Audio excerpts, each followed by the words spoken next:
The Jake Asman Show will begin shortly. Thanks to all these great Patreon members who help support the show. Get your super chats ready. Jake will be here in just a moment. If you love the New York Jets, this is the place to be.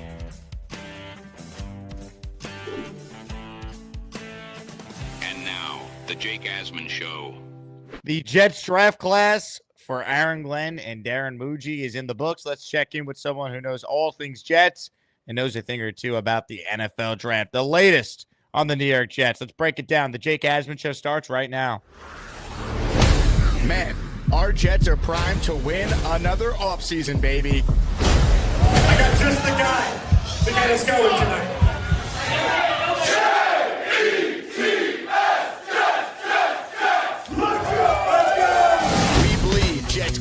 Each and every day. Will the playoff drought finally end? Kings of the offseason, baby. This is what we do. At least we have Garrett Wilson. We have Breece Hall. Please subscribe and hit the like button below. Super chat, baby. Cut the line. We have Sauce Gardner. We have Quinn Williams. Prepare to be underdogs. Now it's time to talk all things New York Jets. It's the Jake Asman Show. Here we go. Show number 2 on the day. If you missed it earlier, we did, in fact, announce the winners of the latest Asmaniac raffle. I've been in touch with 5 of the 7 winners, but I need to hear from Hirsch Parker and Coach James Rodriguez because those are the last 2 winners that won some awesome prizes. How about a signed Namath jersey for Coach James and a signed Jermaine Johnson jersey for Hirsch Parker? So Hirsch, James, if you're out there, please reach out to me, asmanjake@gmail.com, or hit me up on the Patreon/Discord. Before we talk Jets and bring on today's guest, our next Asmaniac meetup will be at Yankee Stadium on June 29th. For information on that, you got to join the Patreon or the Discord. First priority will go to those on the Patreon/Discord. I need a head count on how many tickets we need for our Yankees outing in late June on June 29th. So join the Patreon if you haven't done so already. Let's say hello right now to a good friend of the show. We spent a lot of time during our mega cast with his co-host on Jet Nation Live. Let's say hello to Glenn Naughton. Glenn, thanks for coming on the show, my friend. How are you? Doing good, man. Thanks for having me. Always fun to come on and especially to talk some draft. So let's talk draft. Give us your initial impressions of the 7-player draft class that Aaron Glenn and Darren Mougey put together in their first ever draft. I think the most glaring thing was what they didn't do, and a lot of people are talking about how they didn't take a tackle. I mean, there are those who feel like this was a historically deep class and a glaring need for them. My question going in wasn't whether or not they would take a tackle. It was whether or not you take 2, like the Bills did, like the 49ers did. I think the Ravens may have. A lot of, sort of upper echelon teams saw the opportunity to get great value and get really good players in the middle late rounds, and they did that. And I just kept waiting for the Jets to take somebody. They didn't do it. Now, the players they did take, of course, you love Armand Membu because he rounds out that offensive line that is really, one of the stronger position groups on this team. Not just good players, but really young players. So it's kind of something to build and move forward with. Mason Taylor was a dire need. They needed an athletic pass-catching tight end.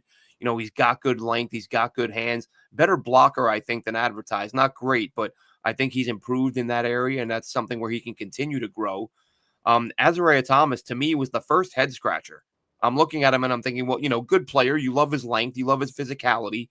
There's a lot he can do, but if things go well, you just talked about how you're giving Sauce the 50-year option, which everyone expected, and you would imagine the plan is to sign him long-term.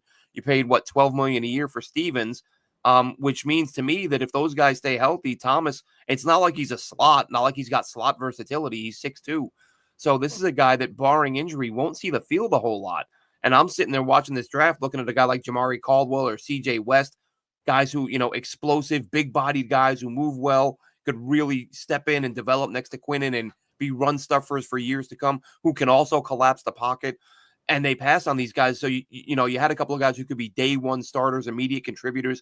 You pass on them for a guy who, if there are injuries, he'll play, but there's not an immediate plan for him to see the field. The Arian Smith one blew my mind because this is a guy, when the Jets had him in, I'd watched a bit of him in college. I knew he had the elite speed.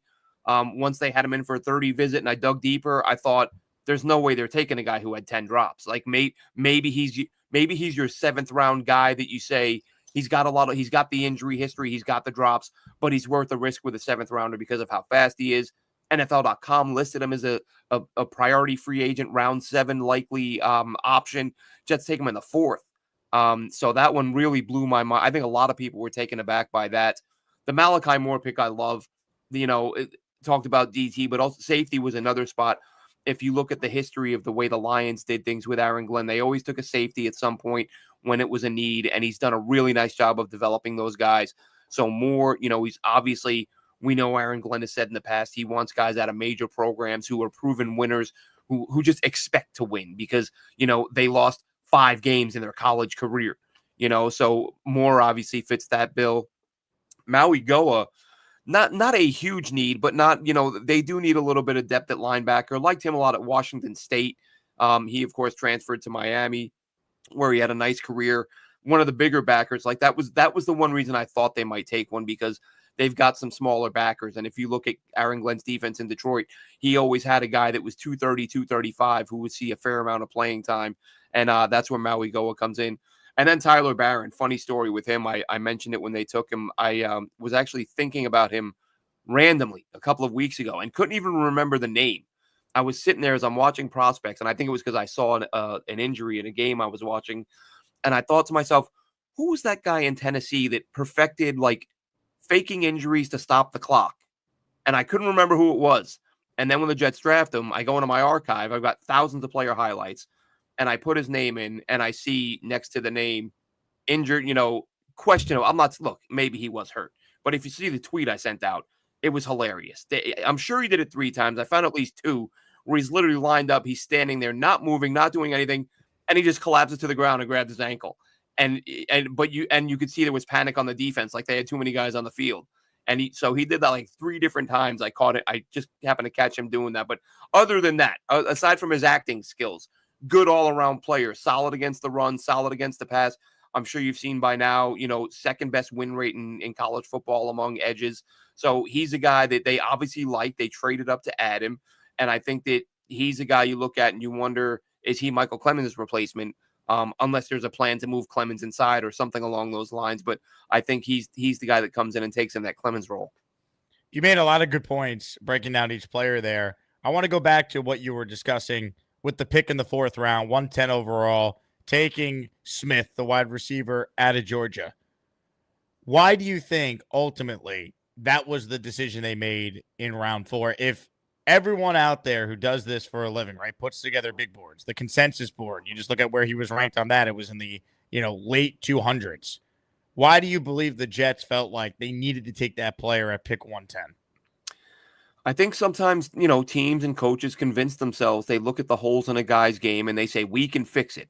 And if they think another team feels that way, and listen, and the word I used to describe him when I watched him on film was jackrabbit. Because, he is that quick off the snap.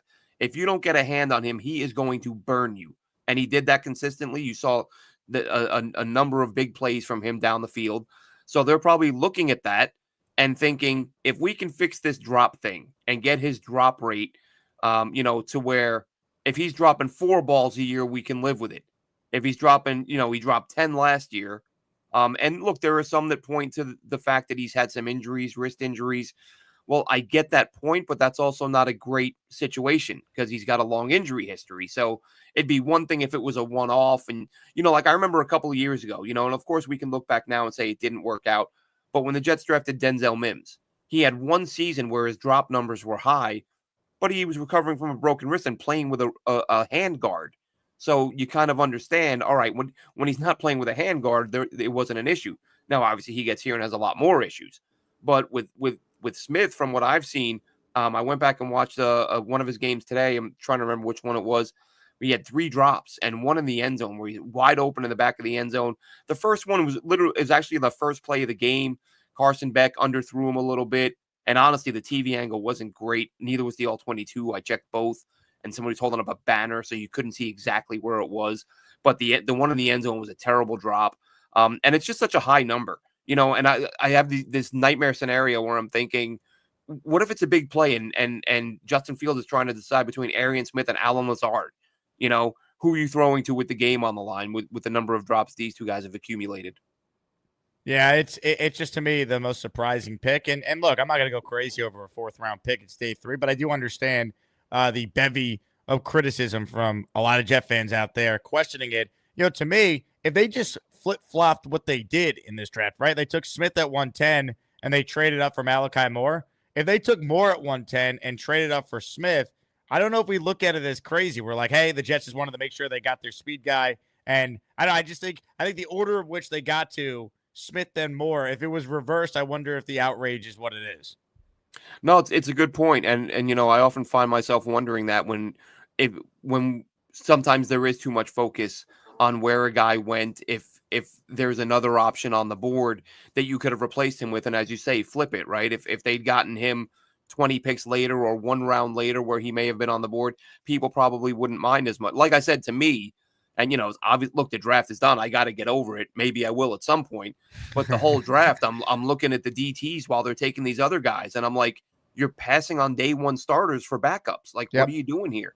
And they how many day 1 times. starters would you say they passed up on, Glenn? Because you're looking at prospects all the time. That's why I wanted you on. Because I'm doing the show earlier. I'm not a draft guy. I bring on people like you who are. Bring on Dylan. We bring on Connor Rogers. We bring on Dom C. I like to surround myself with people who know what they're talking about. And when I say, why would you take Smith? I don't like the value. They could have gotten a starting level defensive tackle there.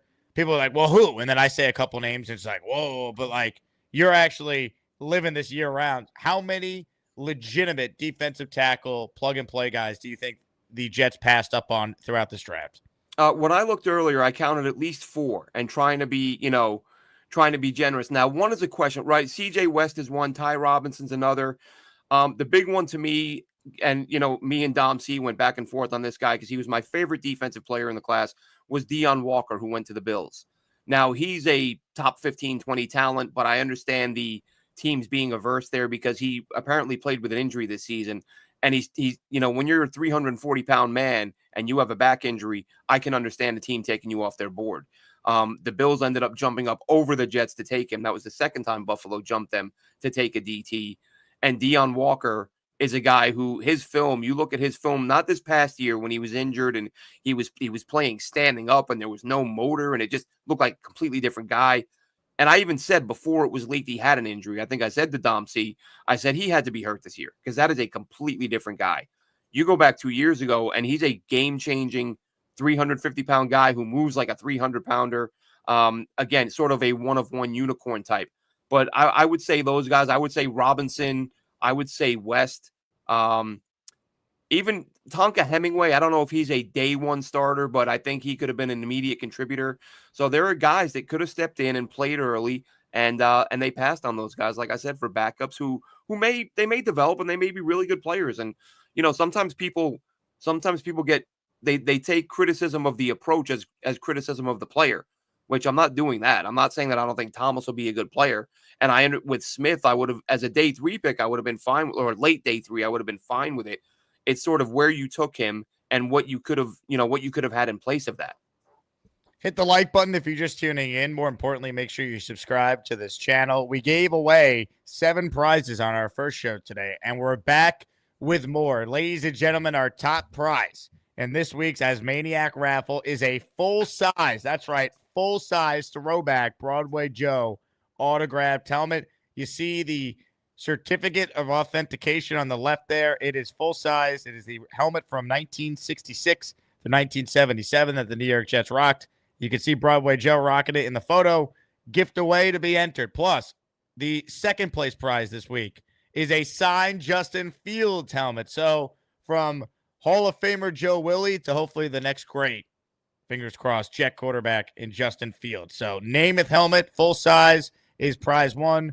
Justin Fields helmet, prize 2. Gift away to be eligible. $10 super chats effective immediately will count for $2 or for 2 raffle tickets. Comments, questions, super chats, they cut the line. Let's talk about the approach on day 1 and day 2, Glenn, because that's what I come back to. While I didn't love every pick in day 3, to me, I am more than satisfied with what the Jets did the first two nights of the draft. Your thoughts, if you were just kind of looking at like that, the picks at 7, 42, and 73 and assigning a grade, what would be the grade to what the Jets did with those first three selections?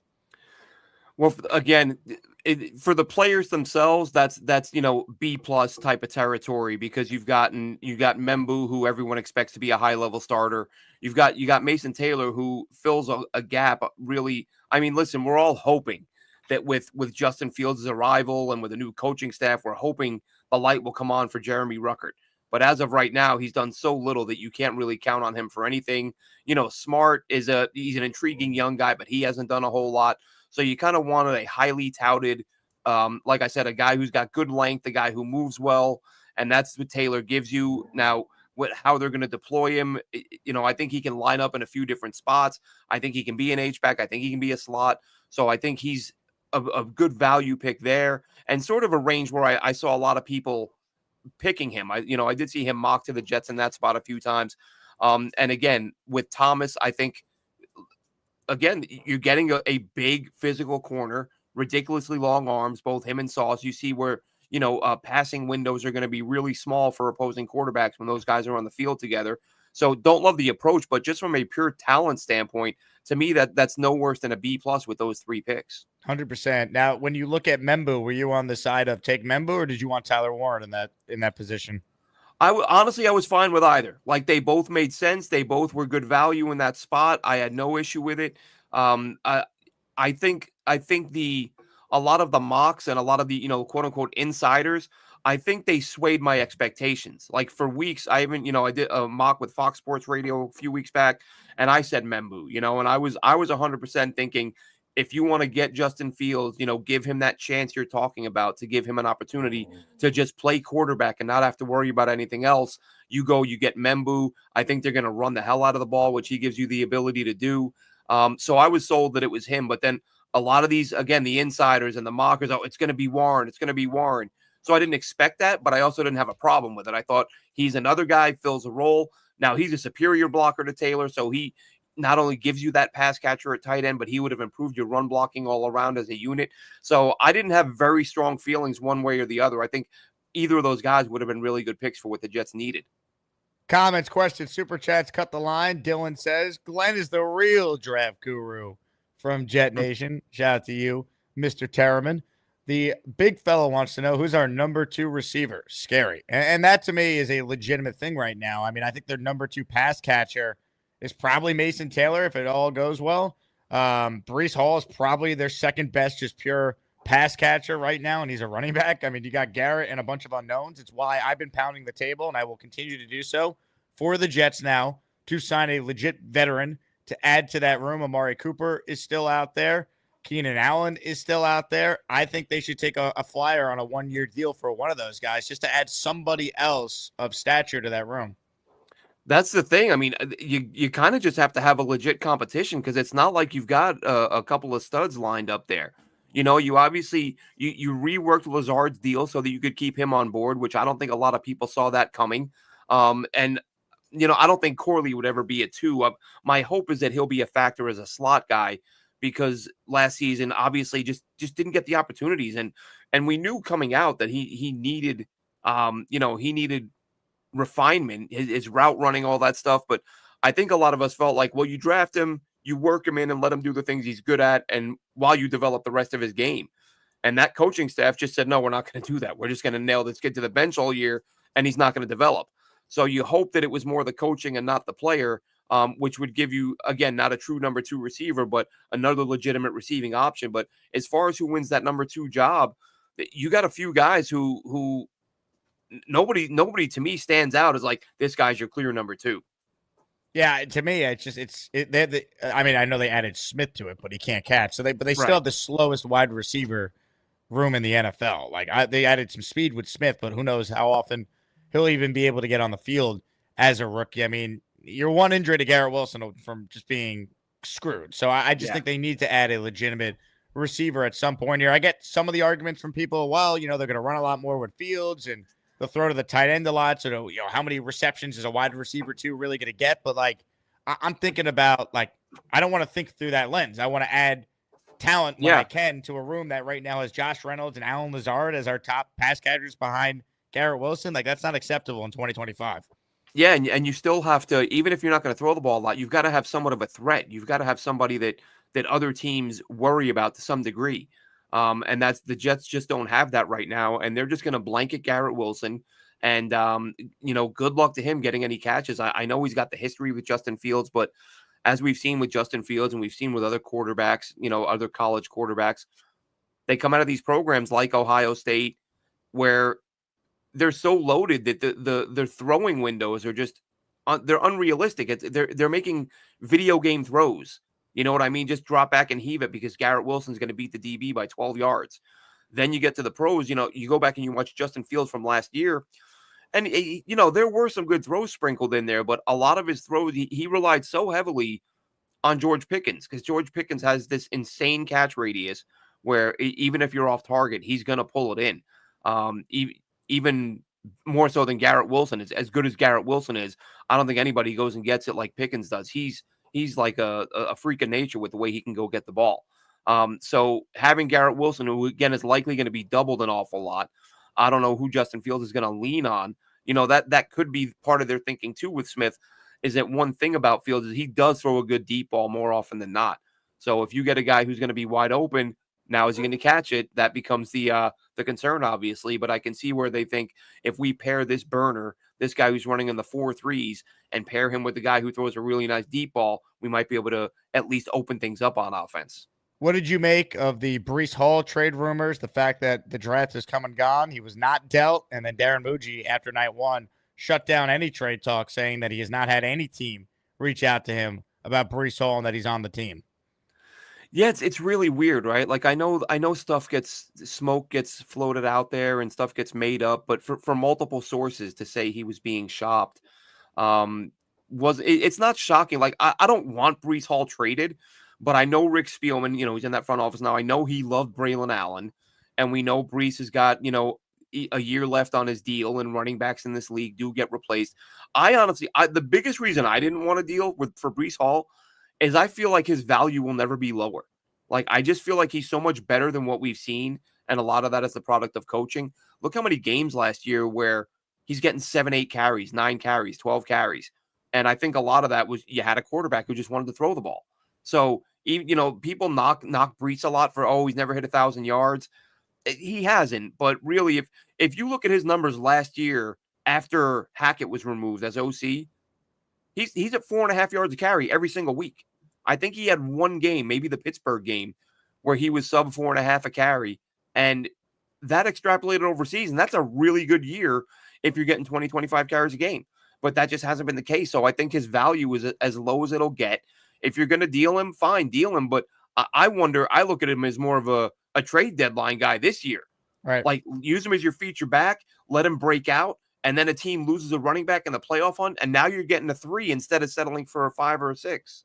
100%. I think best case scenario, Breece is awesome in an offense that's all about running the football this year and plays to his potential. There's a reason why many people, not just Jet fans, but fantasy football fans, were drafting Breece first overall. He was going in the top 3 in every league. I mean, 2 years ago, coming off the ACL, he was second in the NFL behind McCaffrey at his position in yards from scrimmage. So I just think there's so much untapped potential there. I'm with you. And look, if the Jets stink like many think they will, their win total's 5.5. You can deal them at the trade deadline and get more than you would have if you dealt them draft weekend. So I'm right there with you. I hope they don't have to trade him at all. I hope he's just awesome and he's part of this team long term. But like, trading him never made any sense to me, and I'm glad they didn't do it. Yeah, like I said, if they had done it, the only angle it would have made some sense for is if they felt like they were desperate to add picks.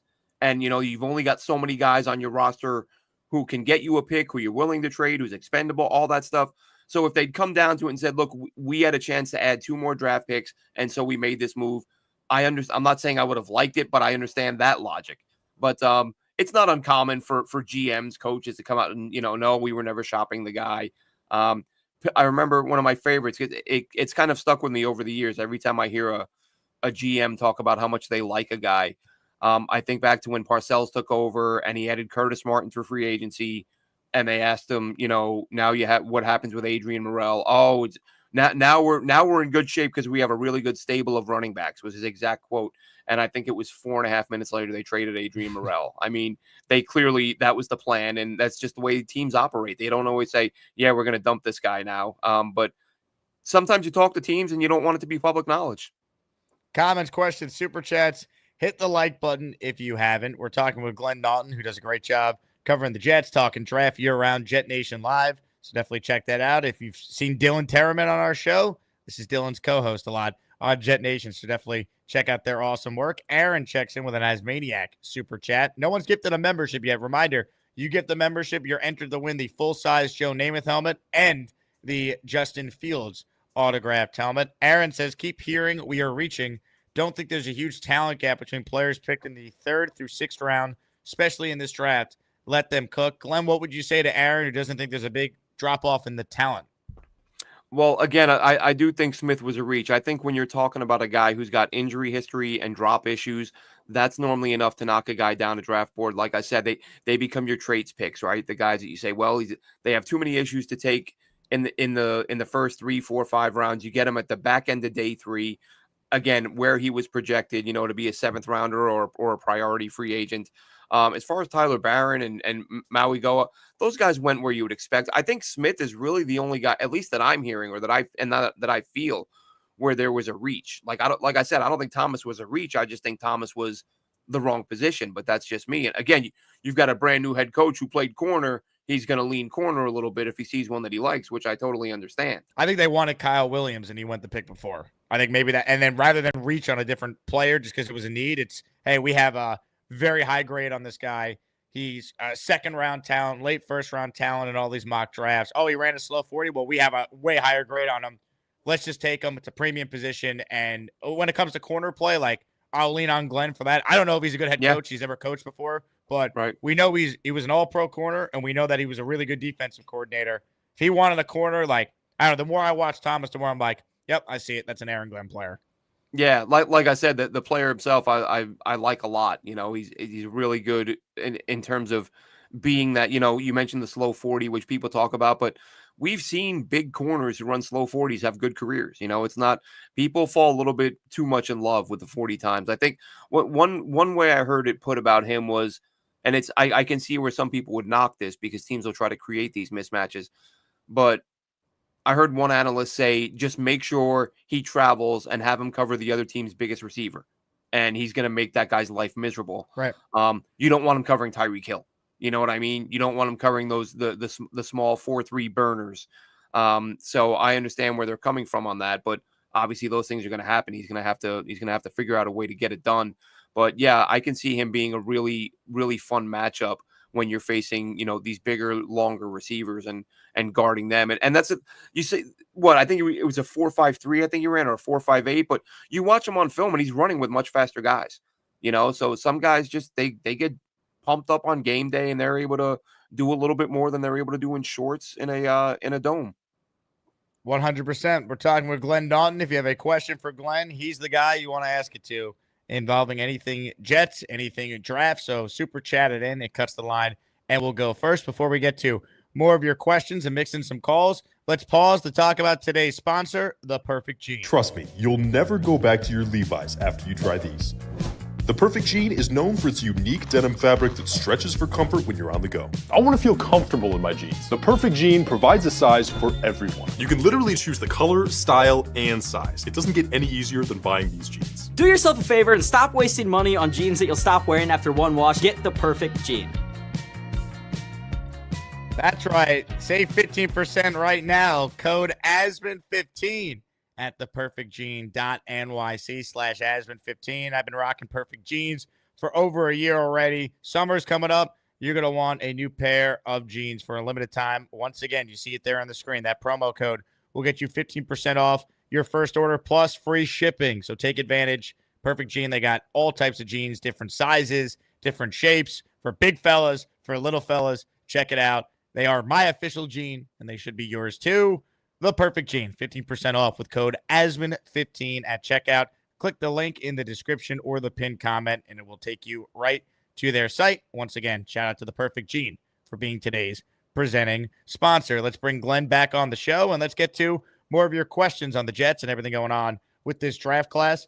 This super chat is from the big fella. He says, I love that we signed Donovan Edwards. If we get him healthy, he could be a steal. Competition at running back is going to be tough. Tyler Barron comp, JFM, in my humble opinion. So the Donovan Edwards UDFA signing is interesting. A couple of years ago, this guy's averaging over 7 yards per touch. Then he's been hurt, banged up, hasn't been the same player. He was on the cover of the video game for EA Sports. Like, that's how highly thought of this guy was, and he goes undrafted. Your thoughts on Donovan Edwards as a priority UDFA?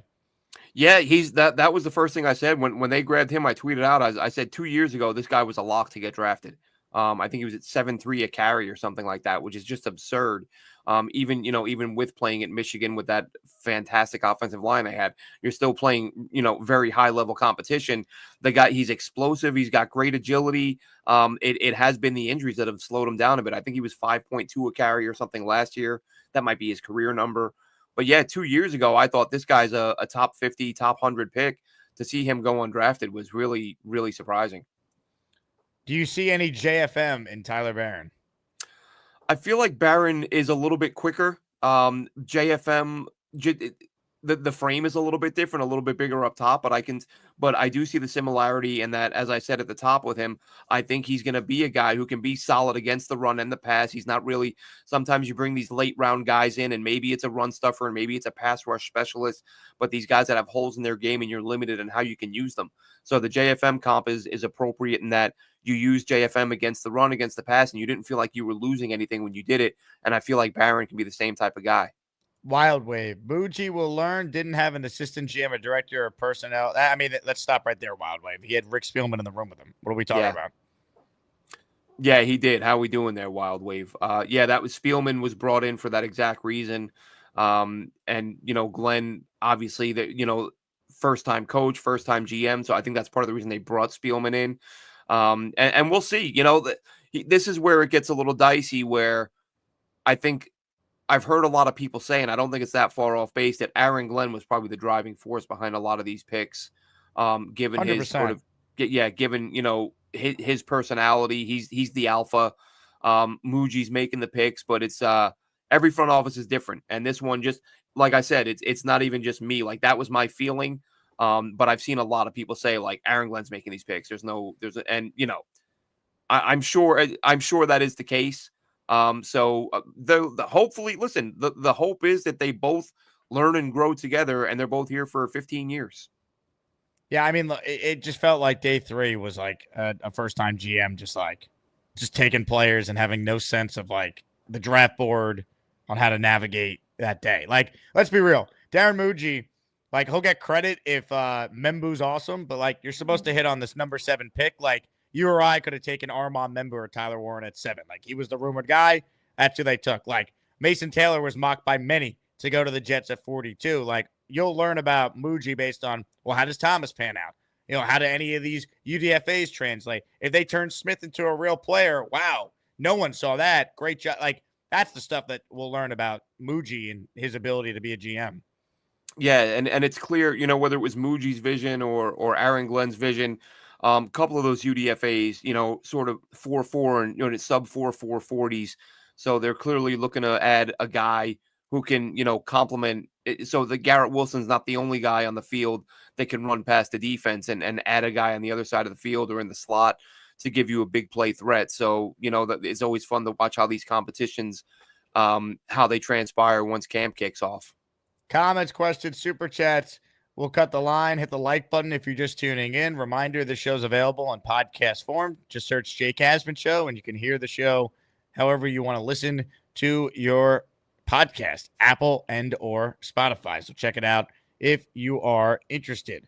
JD says Spielman sucks as expected. I don't know about that. I mean, it's one draft, and, like, we don't know what influence he had or didn't have. That's the thing with Spielman.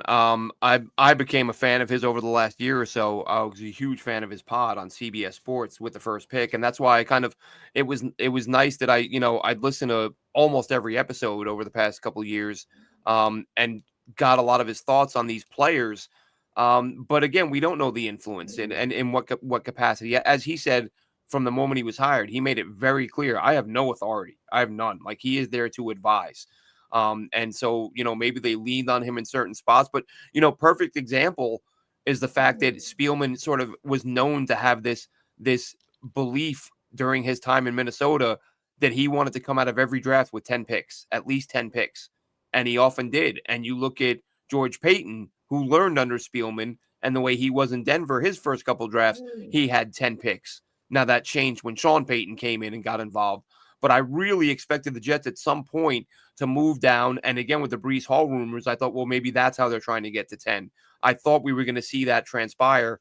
They, of course, decide to give away picks or to trade up and lose picks, which that was obviously not Spielman's influence. So what he's advising on and how much they're taking in, we honestly have no idea. I have just been alerted that the first mock draft of 2026 is out. Glenn, are you curious where U Stadium, our guy Frankie V, the tank commander of Jets fandom himself, has the New York Jets picking? Go right ahead. With the first pick in the 2026 NFL draft, the New York Jets select quarterback Arch Manning from Texas. Your thoughts? I think Arch is going to stay in school the way all the Mannings do. And I think if Arch comes out and the Jets are picking first, we're going to see a repeat of Eli, where they are going to basically let it be known behind the scenes. I don't think back when that happened, it was known, but it was just sort of, they let teams know privately, or they let the Chargers know privately. It was just them. Like, we are not going there. So depending on how things go with the Jets this year, I mean, listen, one of the things that concerns me most about the Jets, like I try to be as optimistic as possible, and I'm looking at the things that they do. Like, let's say hypothetically that Membu is a hit right off the bat. Then you've got a really good offensive line. And normally, as we always say, right, it starts in the trenches. So if you're going to win in the trenches more often than not, you should at least be competitive, right? Like, I get that. So that's the optimistic side of me. But then some would say pessimistic, I say realistic side of me says rookie GM, rookie coach, rookie OC, tight offensive line coach is a tight end coach, quarterback coach is a running back coach. Other than Wilkes being the DC, it's not just new guys, it's guys coaching positions. Now with London, he's coached quarterbacks before, but this is his fourth job in 3 years. So, however he's doing it, he's not setting the world on fire. So there's so much, not just inexperience in that, in having the head job at that position, but new to that position. So I'm like, what are the odds that with all of that going on, rookie OC, converting a tight end coach, converting a QB coach, that team goes out and wins 11 games? Like, I can't allow myself to even consider that as a realistic possibility. And that's just kind of where I am right now with this team. Look, do I think the Jets are going to be the worst team in the NFL next year? No. But if they are, then I never want to hear another word from the Aaron Glenn truthers out there that he could do no wrong, this or that. Like, there's too much talent on this team to be the worst team in the NFL. Robert Saleh won 4 games his first year, and that team was brutal roster-wise. Like, I mean, you can't even compare the talent level. So we got major issues if the Jets are in a spot where they have the number 1 pick at the draft next year. And we know how this goes. They're not going to get the number 1 pick because they'll win a game or two late that they're not supposed to, and that will cost them the number 1 pick. So more likely than not, they're picking like in the top 3, but they won't be 1. Like, that's kind of how I look at it. But there's no way, like, despite how we feel about some of the question marks you outlined, and that's well said, there's no way this team should be the worst team in the NFL next year. No chance. Yeah, it's funny you bring that up with that mock, because just for the hell of it, I hopped on to one earlier, a mock machine, just to see where they put the Jets. They had them at 2.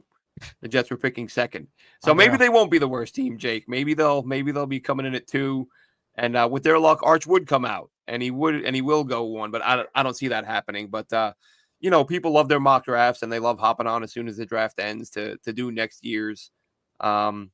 And man, I'll tell you what, if they're picking top 3 again, I mean, I'm kind of the mindset, I'm not expecting them to compete for a playoff spot for at least a couple of years.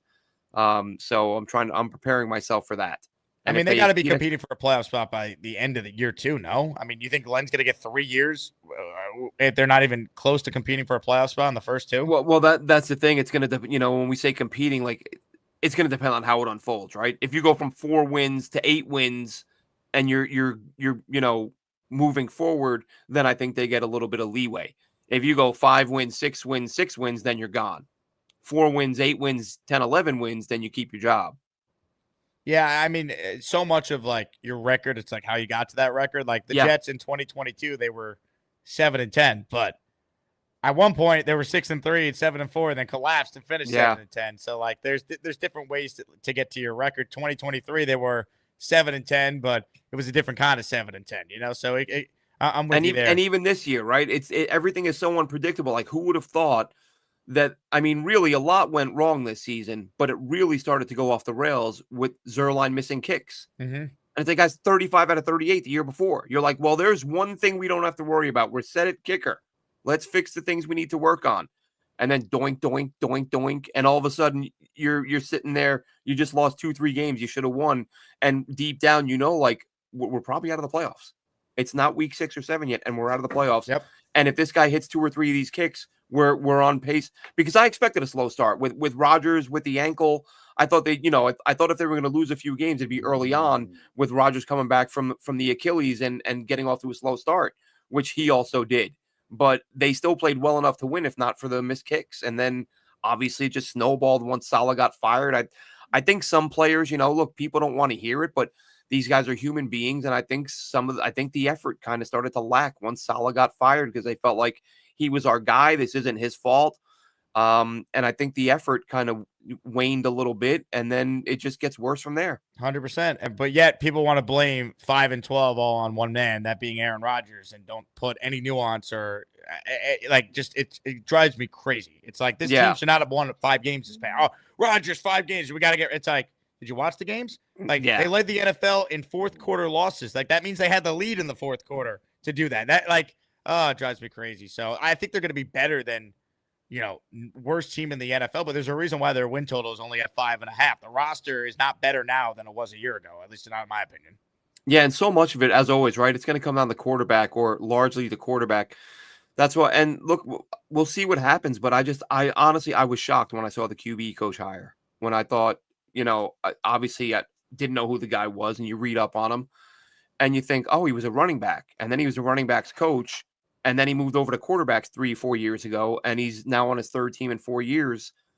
Doesn't bode well. I mean, it would be shocking if it turned out, oh, he's one of the best in the league. He just happened to get, let go 2-3 years in a row. I don't know. I don't have a great feeling about that. I was hoping they would add somebody that we can say, here's a guru, and here are the 2 or 3 quarterbacks he's developed in the last 10 years, and he's done it before, and he's got the roadmap. There is no history of success. There is no roadmap. So it doesn't inspire a great deal of confidence in me. No, I'm with you there. Hopefully the coaching is just so great and it overcomes a lot of it. Like, if you believe in Aaron Glenn, he got to hire his staff. That's how it should be. And now we got to live with the results and hopefully got it right. Yep. Comments, questions, super chats. They cut the line. Ladies and gentlemen, this week we're giving away a full-size throwback Broadway Joe helmet and a signed Justin Fields helmet. And the first person to gift a membership during the show today is Bobby Midnight. Bobby gifting 5 channel memberships. Let's go. We're the freaking New York Jets, so we're built for this shit. If you hear your name called, you thank Robert Woodruff, the legend of Bobby Midnight, for gifting you your channel membership. Ladies and gentlemen, I'd love to tell you the names, but Mr. Tube is not giving me said names, so I don't know if I'm going to be able to provide that. But if you got a membership from Bobby, thank him, and I'll do my best to try and get the names. Big Fella writes in, Douglas sitting on his ass instead of getting a competent replacement was the death nail for this team.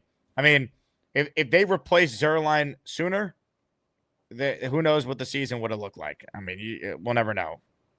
Yeah, that's fun. That's funny. I read that and my mind interpreted it as not replacing Salah sooner, because that was when people said what was his biggest mistake. That was my thought. Like, I probably would have let him go when we found out he was texting, team info to Joe Beningo. I was like, all right, I know Joe, apparently they're friends and they golf, but you're sharing inside info, which it turned out he wasn't sharing inside info, but that was like, I was sitting there trying to imagine, well, I guess to be fair, if you're from New York in that era, Parcells was pretty friendly with Francesa, but I don't think Francesa was going on the air telling everybody what what Parcells was telling him off the air. So yeah, but I think Saleh, and we saw it late. We saw the issues with accountability and things like that. But I think Douglas and Saleh became too good of friends that Douglas was never going to fire him. And I think if he'd done that a year before and brought somebody else in, he might, things might have turned out differently. But the Zerline thing was wild. The Rodgers, the interceptions, the game against Minnesota with the pick. It's just so many killer plays, but that's the way the NFL is, right? Games come down to one or two plays, but when you have as much talent as they did last year, which was the expectation going in, you're supposed to be good enough to overcome those one or two plays, but they just weren't. Yeah, and at the end of the day, like, good coaching can mask a lot of that. Like, when you're losing all these one possession games, like, sure, there's some luck involved and bad breaks with the Zerline situation. I mean, you already brought up the stat. I reference it constantly. 35 of 38 in 2023, had the highest make percentage of any kicker in the NFL. And then he couldn't hit anything last year. Like, you can't make it up. Like, it was only the Jets. It's just wild. It's crazy. And I think what may have kept them around too is they had just given him the extension. Like, you just handed him $8 million, so they weren't going to cut him after a couple of games. They probably hoped he'd shake it, and he didn't. And then by the time they had to do something, the season was basically over. 1,000%. Now, before we let you go, Glenn, give us your expectations for Justin Fields. We now have a draft class that featured a tight end that he's going to throw to, a draft class that features a new right tackle. On paper, this should be the most talented offensive line the Jets put on the field since 2010. Are you buying Justin Fields as potentially being the next Darnold or Baker Mayfield, the next talented quarterback, first-round pedigree that just needed the right scenario to really put it all together? Well, I'll say this with Fields. There's no denying his physical talent. He's a very talented kid, but I feel like they are going to run the ball a lot. This is going to be a ground and pound type of offense, using him as a third running back on the field. I think we'll see a lot of situations where we have Breece and Braylon on the field at the same time. Fields will be a third runner. I expect to see him use his legs a lot because, again, barring a trade, you've got Garrett Wilson. And even though we like the Taylor pick, if you look historically, tight ends take a little while. They're one of the slower positions to get it, because you're not just running routes, but you're in the trenches and trying to get through all the garbage to get to run your route. So tight ends, I feel like, more often than not, get off to slow starts. And we've not seen. Now, listen, that's where Ruckert could be somewhat of an X factor. I'm not predicting great things for Jeremy Ruckert, but my God, could you give us 450 yards? Like, even that little bit of extra security for Fields. So I think Fields will be better than he was with the Bears. I think this is the best offensive line he's had. So that's going to obviously help him a great deal. But I think the lack of weapons, I don't think we'll see him make a whole lot of plays through the air. Actually, let me take that back. I think we will see some big plays because, like I said, I think he throws a pretty good deep ball. But I think it's the short to intermediate stuff. Like, it's going to be tough for the long, sustained drives where he connects time and again. But I think they'll be fun. I think we'll see big runs, and I think we'll see him air it out and throw some bombs. So I think they'll at least be entertaining. But will they be good enough to win football games? As I said earlier, I don't know that they're going to be able to stop the run. I know we talked about Foley Fatukasi's out there, and there's some other DTs. Maybe you bring some bodies in because you're going to need somebody to keep these guards and centers away from these 220-pound linebackers. And if you don't do that, if you're just relying on the free agent D tackles you brought in, I think they're going to have a hard time slowing teams down running up the middle. Well said, Glenn. Always great to get you on the show, my friend. Appreciate you hopping on as always. Thanks a lot, Jake. Always a good time. Appreciate it. Glenn Naughton from Jet Nation Live with us there. Check out his work. Check out his channel as well. Good stuff there from Glenn. Fair takes. And look, coaching, the biggest X factor for the 2025 New York Jets. Let's get to some of your calls right now. Radical Bongo starts us off today on the Gusbuster Umbrella Hotline. What's up, Radical?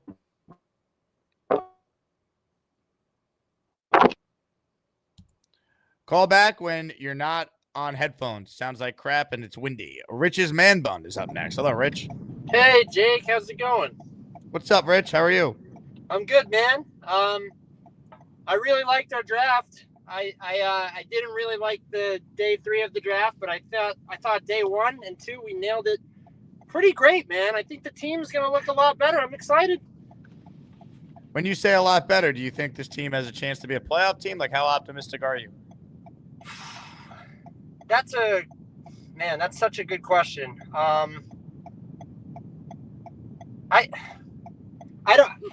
would say I don't expect them to be a playoff team, but I think that they have the potential, they have the talent where they could be where they could make the playoffs if the coaching is good enough.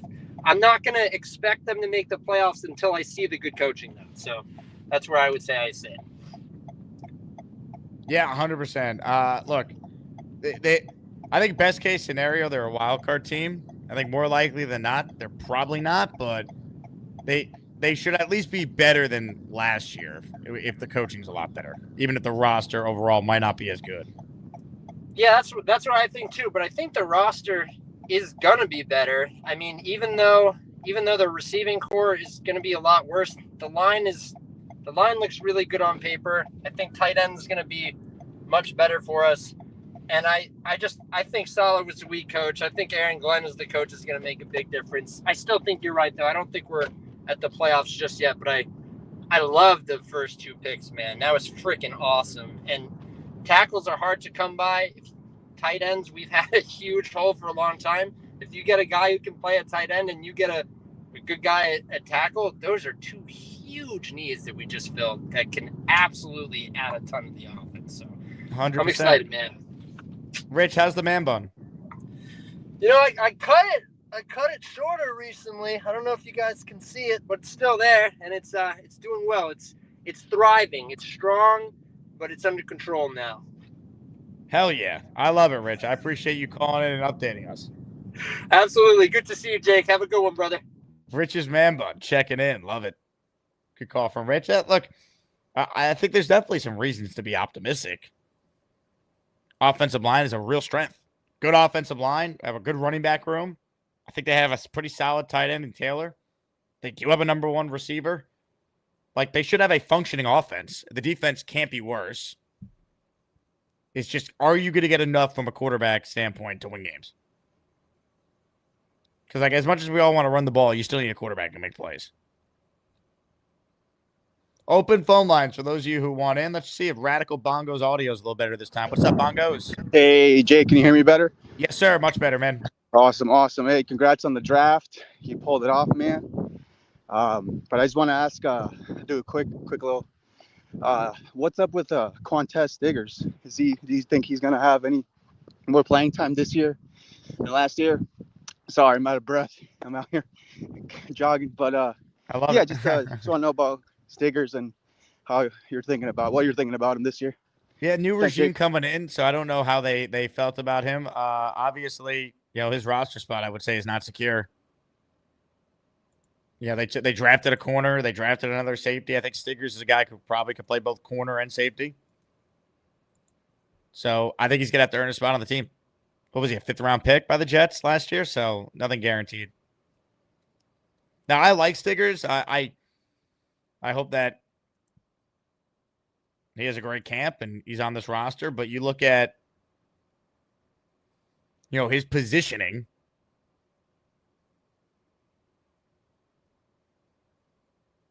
Might not be the easiest thing for him to make the team as a 5th-round pick. He's going to have to play special teams, which he did. I think they're probably only able to keep one of Quantez Stiggers and Jarek Bernard Converse. Right? So we'll see. Comments, questions, super chats. We'll cut the line. Ladies and gentlemen, there's a man sitting in the dark right now. And that's where we're going next. Right now, we're getting some gabagool. If you really want some gabagool, you got to come get the gabagool. Catch you later. You there, Beast? Yeah, I'm enjoying the air conditioning I just cranked on right about now. You just put the air on now? What have you been doing all day? It's 84 out there. You think I'm gonna have this? You think I'm gonna have my studio turn into a baked chicken baked ziti? I don't think so. My studio is not a kitchen. I think you just leave your air on all the time. That's what I do. No. If the conditions are hot, that's when you crank. If it's good, It's all right. That's why I put this in ahead in advance, few days before the weather came. See, all you gotta do is pay attention, read those weather reports, and there you go. Boom. Shish kumbash. But I was reading upon the news and just going, that's nothing new. Nothing new and exciting. Same old shit every different day. Are you shirtless right now, Beast? Yeah, I was just taking a nap. I was trying to catch up on some Z's. Nice weather out there today, but that sun, woo, it'll kick you in the ass, boy. Oh yeah. It'll give you one of these. You get the F out. But Monday Night Football, I see Steelers week 1. I think we're gonna take them on. Week 2, I think we might get those pansy Patriots. I think we might give them the worst bitch slapping since we're their mama. And just remember, we're the pimps, they are hoes. And when they come to our house, it's called get ready to line up because you see this hand, it's gonna be crack. Mimosa wants you to put a shirt on. Say that again. Mimosa wants you to put a shirt on. Don't worry, Mimosa. I'll take good care of you. Don't worry. I'll take good care of you. It's not the end of the world. It's not like the world's going to blow up. There you go. There you go. Service with a smile. Yeah, I'm still waking up from my nap. I was trying to catch up on some sleep. But it feels good today. Today was a good day. But I was trying to catch up, but I'm also reading the news. Nothing new. Oh. There's rumor going around that Juan Soto's been getting booed. You hear about that one? Oh, yeah. Nate was in D.C. booing him. I'm like, what?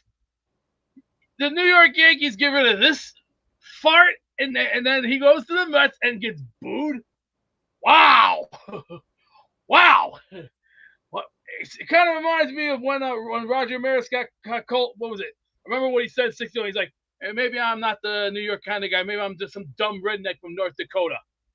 Do you remember that? Do you remember watching that 61? Mimosa says, did he call his attic a studio? See, Mimosa, see. They don't pay me to build something like this. This is everything you see. It's not just a normal studio. It's a global studio. Global. So is that a Joey shirt? Global. That's right, Jay. Wow. That's right, Dick of the Kicker. That's right, baby. Read 'em and weep. And don't cry over it. It's not spilt milk. So, I don't know. I'll tell you what, Beast. I feel like it's a perfect time to play the latest song about you and Little Joey. What do you think? I already told Dad something about that one. In the crawl space where the shadows crawl, beast breakers, pork swords ready to maul. Little Joey squeals, tear through the grime. Beast mounts up for a filthy climb.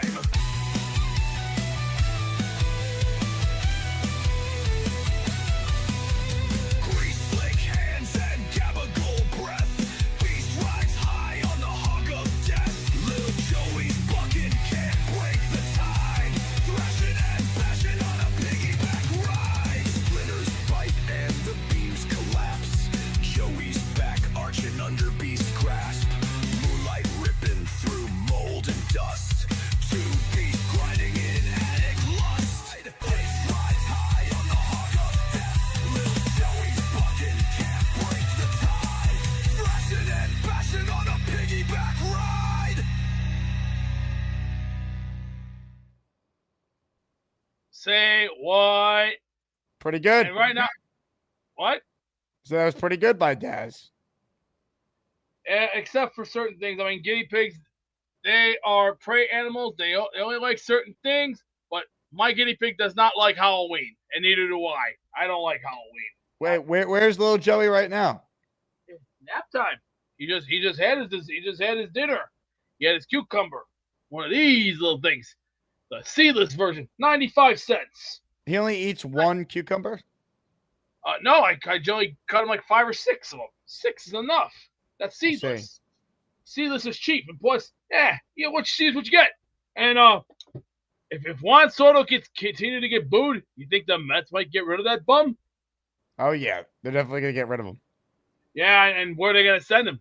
Well, I would say, well, the Cubs don't want him. The Angels don't want him. Red Sox don't want him. How about the Phillies? They could take some. They could take some power hitters, and I don't know, for this year's World Series, it's gonna be tough because you guys, the Yankees, you guys are surprising the hell out of everybody. You stole Corey Bellinger from the Cubs. That was a big surprise. I never thought that would ever happen. You got a lot of new talent, but what? Hey, Beast. Apparently, Neil would love to watch your guinea pig. I know. Well, we'll see on that one, my friend. We'll see. But I do like your bike, my friend. You know that. Oh shit! Doink. So I'm gonna make this suggestion for the World Series. It's gonna come down to either the Yankees. It's gonna come down to this. It's gonna come down to the Yankees, and maybe, just maybe, for the first time, Yankees versus Cubs for the world title, for the World Series. It might be that this year. I'm going to put my money where my mouth is. Yankees versus Cubs for the world title. That's all I'm going to say for that. What's for dinner tonight, Beast? You having bologna sandwiches? No. Sticky lemon chicken with champ and fresh asparagus. Fantastic. Good. To Gary, asparagus is good for you. It's healthy. Plus, it helps this. How do you think I got this? Muscles. Show off the guns, Beast. Give people the tour of the gun show. They don't pay me. They don't pay me to look like this. They don't make you like that. Come on, Gary. You can build one of these gun controllers. 155 pounds is not good enough for me. That's wimpy. That's wimpy stage. This is 258 pounds of muscle, tear, and rage. And would you silence, or should I do one of these? Salient points, as usual, from Beast there. Appreciate it, Beast. Radical Bongo says, thanks for taking my call, Jake. Radical, once we could hear you, you were a great caller. Appreciate you, man. Enjoy the rest of your jog. Let's say hello right now to the great Kyle Clifton.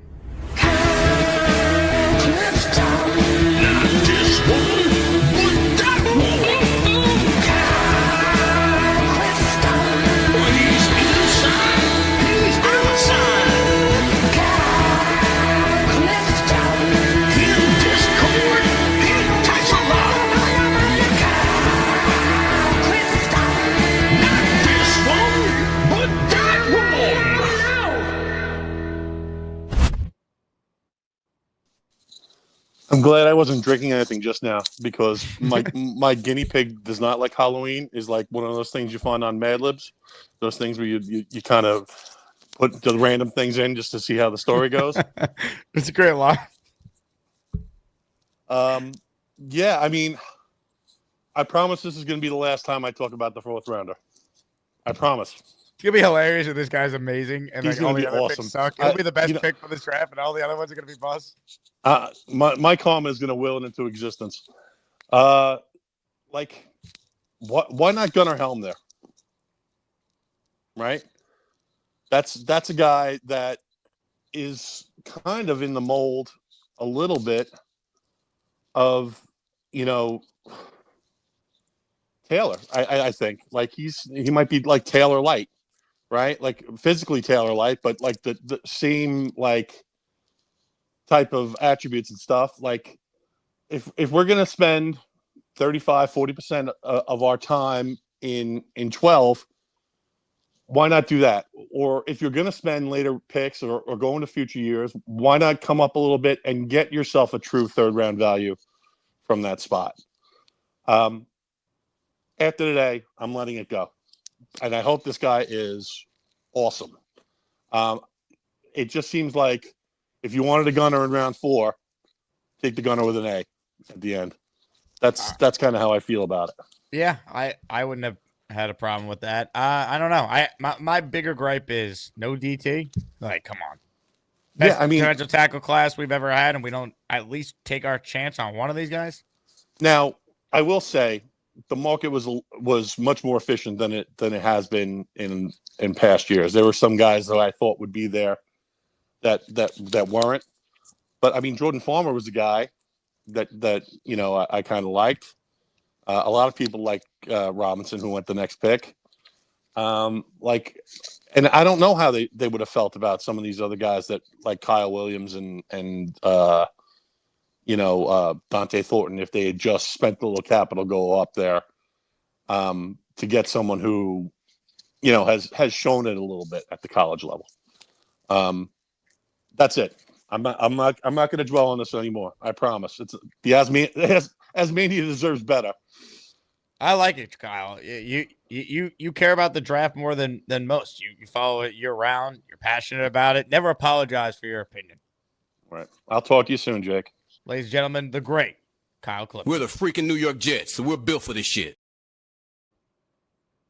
Hopefully, Aaron Glenn is the greatest mastermind of the draft war room we've ever seen.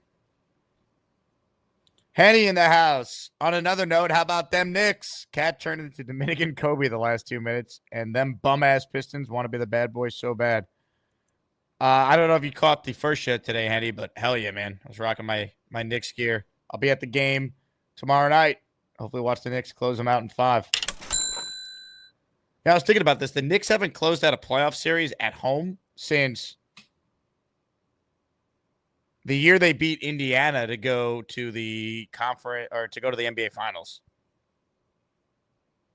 in 99, 2000. No, it was 99. Yeah. Long time.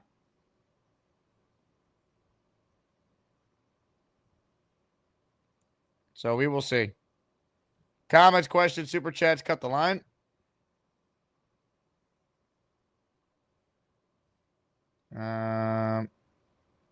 Tiff writes in, I want Beast to get on a scale and show us the number. There's no way he only weighs 256. No way. Well, Tiff, if he gets on a scale and he shows 256, what are you doing? You got to gift a bunch of memberships for the people.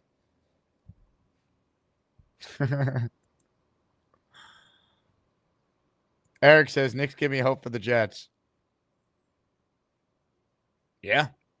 I've said this. I've used the comparison. Everyone's complaining about Woody, and I get it, but Dolan was thought to be worse. And he ultimately hired the right people and stayed out of the way, and Knicks have turned it around. Hopefully, Glenn and Mougey are on their way to doing that.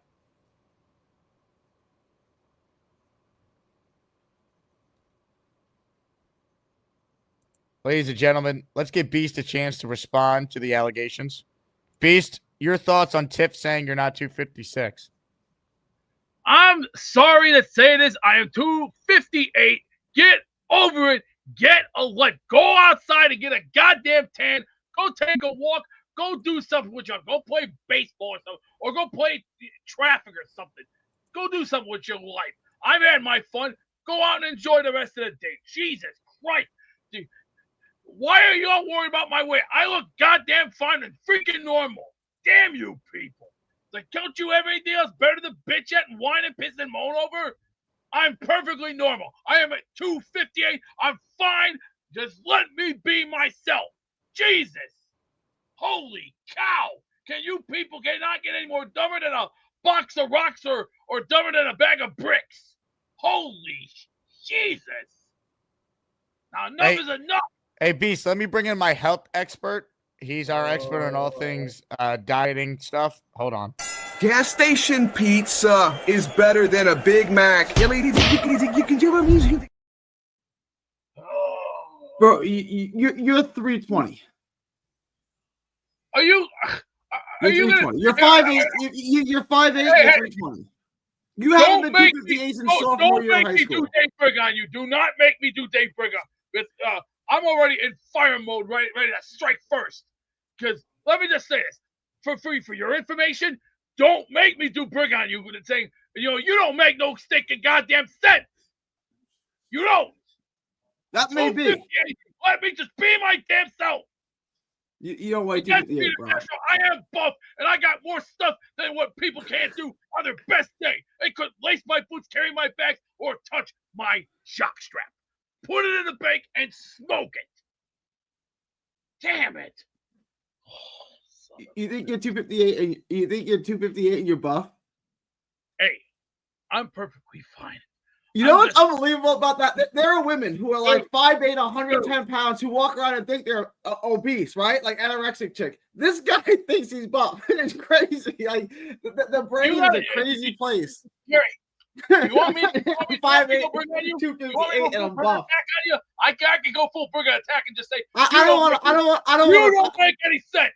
All right. You don't want to earn achievement. You don't want to earn anything. You make fun of my weight. You think I'm some fat ass piece of garbage? Well, I'm not fat. I don't think you're a piece of garbage. I think you need to lose some weight. And you don't think you don't want to go to a distance with me because let me just say, people who've gone to distance with me get their ass chewed out and spit out like dog meat. You're not in the same league as me. Let me just give you a little example. You may be Texas bound.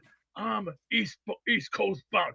I like the word gabagoo. You like. I don't know if that Chicago is the East Coast. It's kind of the Midwest, is it not? So what? What's your point? What's my point? I don't care if it's Chicago. Oh boy! I've never heard anyone call Chicago the East Coast. That was interesting. You know how many fights I've been in, Gary? Since grammar school, I've been in plenty of wars. You don't want to go one-on-one with me in a war.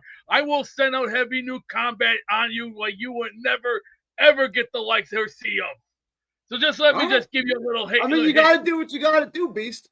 You got to do what you got to do. You be yourself. Let me just say this.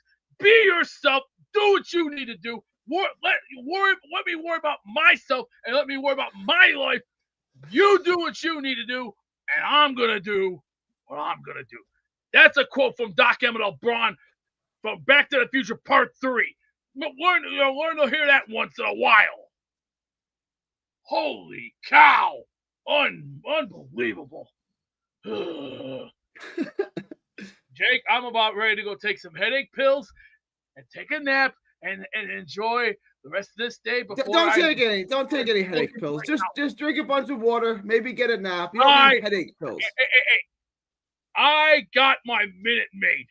I would probably cut the Minute Maid out. That's probably a good start. I'd probably not drink that. Hey.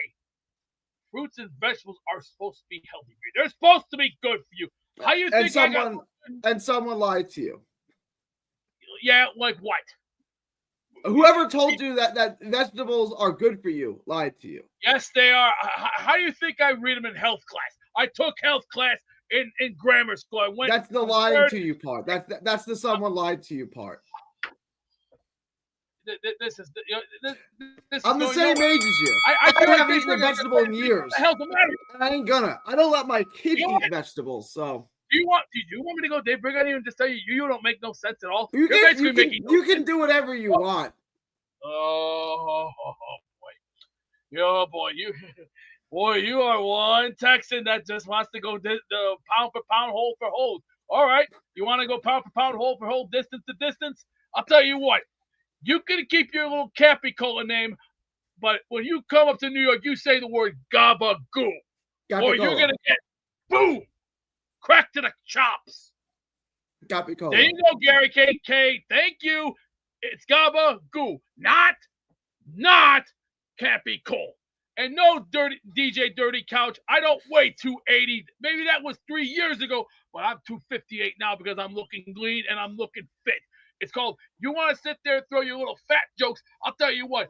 Why don't you go prince around like Fat Albert? Go, hey. I'm Jake, done. That's enough. This is enough. Let's take a poll. Beast, 315 and a half. Who's taking the over? Who's taking the under? 315 and a half. What are you talking about? Over under on your weight. I'm setting it at 315 and a half. Who's taking the over on that? What the hell are you talking about? Are you crazy or something? I guarantee you're closer to 315 than you are 258. I guarantee that. I'm gonna say this once like Red Foreman. How would you like a nice sized foot in the ass? Maybe you'll get a kick in there. Because you don't want to go this distance with me. I put bitches in line before, and I'm gonna do it again. See, you need to learn something. I have something that I've been working on. It's called this book here that I've been putting together, and I've been trying to think of great things in life. See, that's something you don't achieve because you know what? You're too it. You're too chicken. Also, in Spanish, you know what they say in Spanish? El purrio. You're el purrio. That means you're chicken. Yeah, I don't believe the 258. You're gonna. What do you? So, all right, hang on. Let me ask you this question. You're 258. What's your ideal weight? Like, what if you walk around 12% body fat or less? Like, what's your ideal weight? My ideal weight is 258, and I'm strong, and I know what I'm doing. See, so you don't need to lose any weight. You're 12% body fat or less. Your way through life. You can laugh and bullshit your way through it, but you know what? Let me just give you a little history lesson. I got an old school TV. Do I like it? Damn right I do. You think I'm gonna buy new bullshit today? No. I'm a smart man. I know what the hell I'm doing. He said he's 5'8". You're 5'8", right, Beast? You're 5'8". No shit. Yeah, he's 5'8", Mimosa. He's 5'8". He says he's 258. I say 320. You must be on crack. Are you blind, McFly? You think you're your ideal weight? You don't think you need to lose any weight? You're 12% body fat, right around there. What are you looking at, butthead? I'm just asking a question. You're at your ideal weight. You're at your fighting weight. My blood type is not Crisco. I don't use Crisco. That is also known as Crisco is bad for you. Crisco was a motor lubricant. I figured that out. Vegetable oil is it's not that great anyway. You know what the best is? Lard.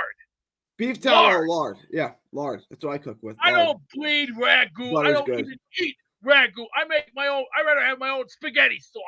Same with pizza sauce. I make my own. I don't buy that Prego or ragu or whatever.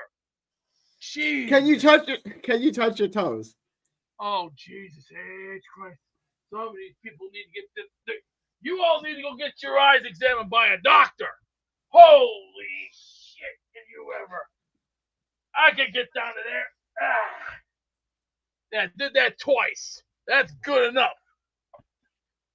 Castro, I don't eat guinea pigs, you sicko. How would you like a good king-size foot in the ass? Maybe you'll get that correct. And I don't drink Kool-Aid because Kool-Aid has too much sugar. What, you drink Minute Maid? Why don't you look at how much sugar is in that Minute Maid? Did you read the damn label? It's got some fruit, like probably like 2% or 5% fruit in it. Look what's in that. So if you really want to have fruit, do this. If you really want to have fruit, eat an orange and drink a glass of water. Do that. Don't drink Minute Maid. If you really want fruit, eat an orange and then drink a glass of water. Don't do what you're doing. That's terrible. Son, you know what I've been doing for a whole month?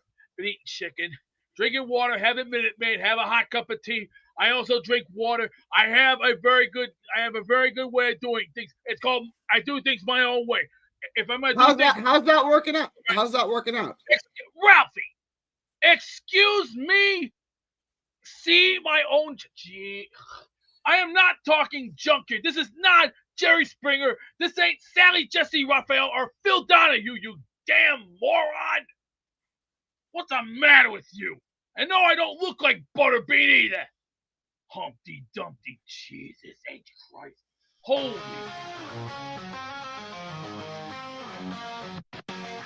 Peacemaker 6666 runs the dark online, but his heart stirs in forbidden time. A guinea pig, small with fur of gold. His love a secret that he can't uphold. Oh, forbidden furry love.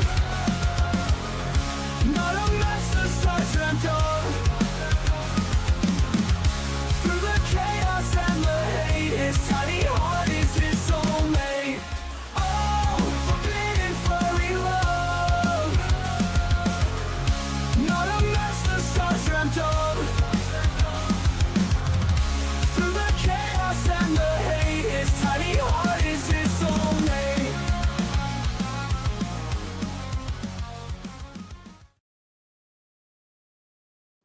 That all started because Tiff asked about Beastbreaker's weight. So you give a shout out to Tiff in the chat. Couple housekeeping notes.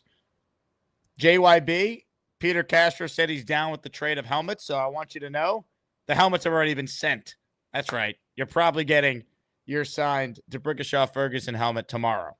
Peter Castro, you're getting your Justin Fields helmet, you Fields truther. The trade was accepted by both parties, so the raffle swap, for those who caught the first show, is underway. Speaking of the raffle, full-size Broadway Joe helmet, one of the most expensive and awesome items we've ever given out. That's the top prize this week. Got to keep the momentum rolling after an amazing draft week. And then, prize 2, from the old school to the new school, signed Justin Fields autographed helmet. Those are the top 2 prizes in this week's Asmaniac raffle. Gift a channel membership to be eligible. Let's check in with Eric, and then we'll go back to Gary for some football talk. What's up, Eric? Good to see you at the draft party. Yeah, it's nice to see you. I think I like this draft a lot more than most people did. I wasn't crazy about day 3. I thought they knocked it out of the park with day 1 and 2. But day 3, I wanted a tackle. I thought we reached a little bit, and the Bills kind of outmaneuvered us a little bit. But you know, if Smith is Tyreek Hill, if they think he's Tyreek Hill, then who's going to care if he pays out?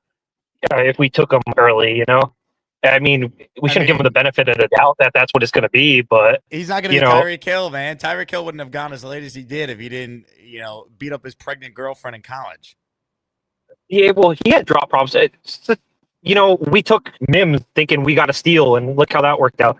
My point is, we don't really know. You have to trust them to a degree. We can't do anything but trust them. So, you can not give them the benefit of the doubt or whatever. But, from their point of view, if they think it's going to work out, then take the guy you want. And it's going to come down more to the quarterback and coach than anything. How many games did we lose last year because of our terrible coaching? So, a 4th round get this year. Eric, call back. Your phone connection was choppy there. Look, we don't know. We'll see how it plays out. But if this guy ends up stinking, we have every right to question their process. And that's kind of the thing. It's like you took a player that you could have got in the 6th or 7th round at 110. That's why people are criticizing it. Find out if the player's any good.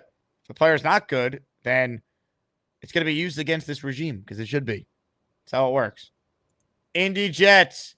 He's gifted 5 channel memberships. Indy Jets, your Aaron Glenn signed helmet that you won in last week's raffle is already on the way. We're the freaking New York Jets, so we're built for this shit. And by last week's raffle, I mean I announced the winner today, and it's already been sent out. That's how fast we move around here. Indy Jets gifting 5 to the following listeners. Fab 5 Freddy, Victory Monday, Ricky Fisher, and Trav, all receiving channel memberships. Ladies and gentlemen, earlier on in the show, Beastbreaker said, my guinea pig does not like Halloween. Beast, how do you know that little Joey doesn't like Halloween?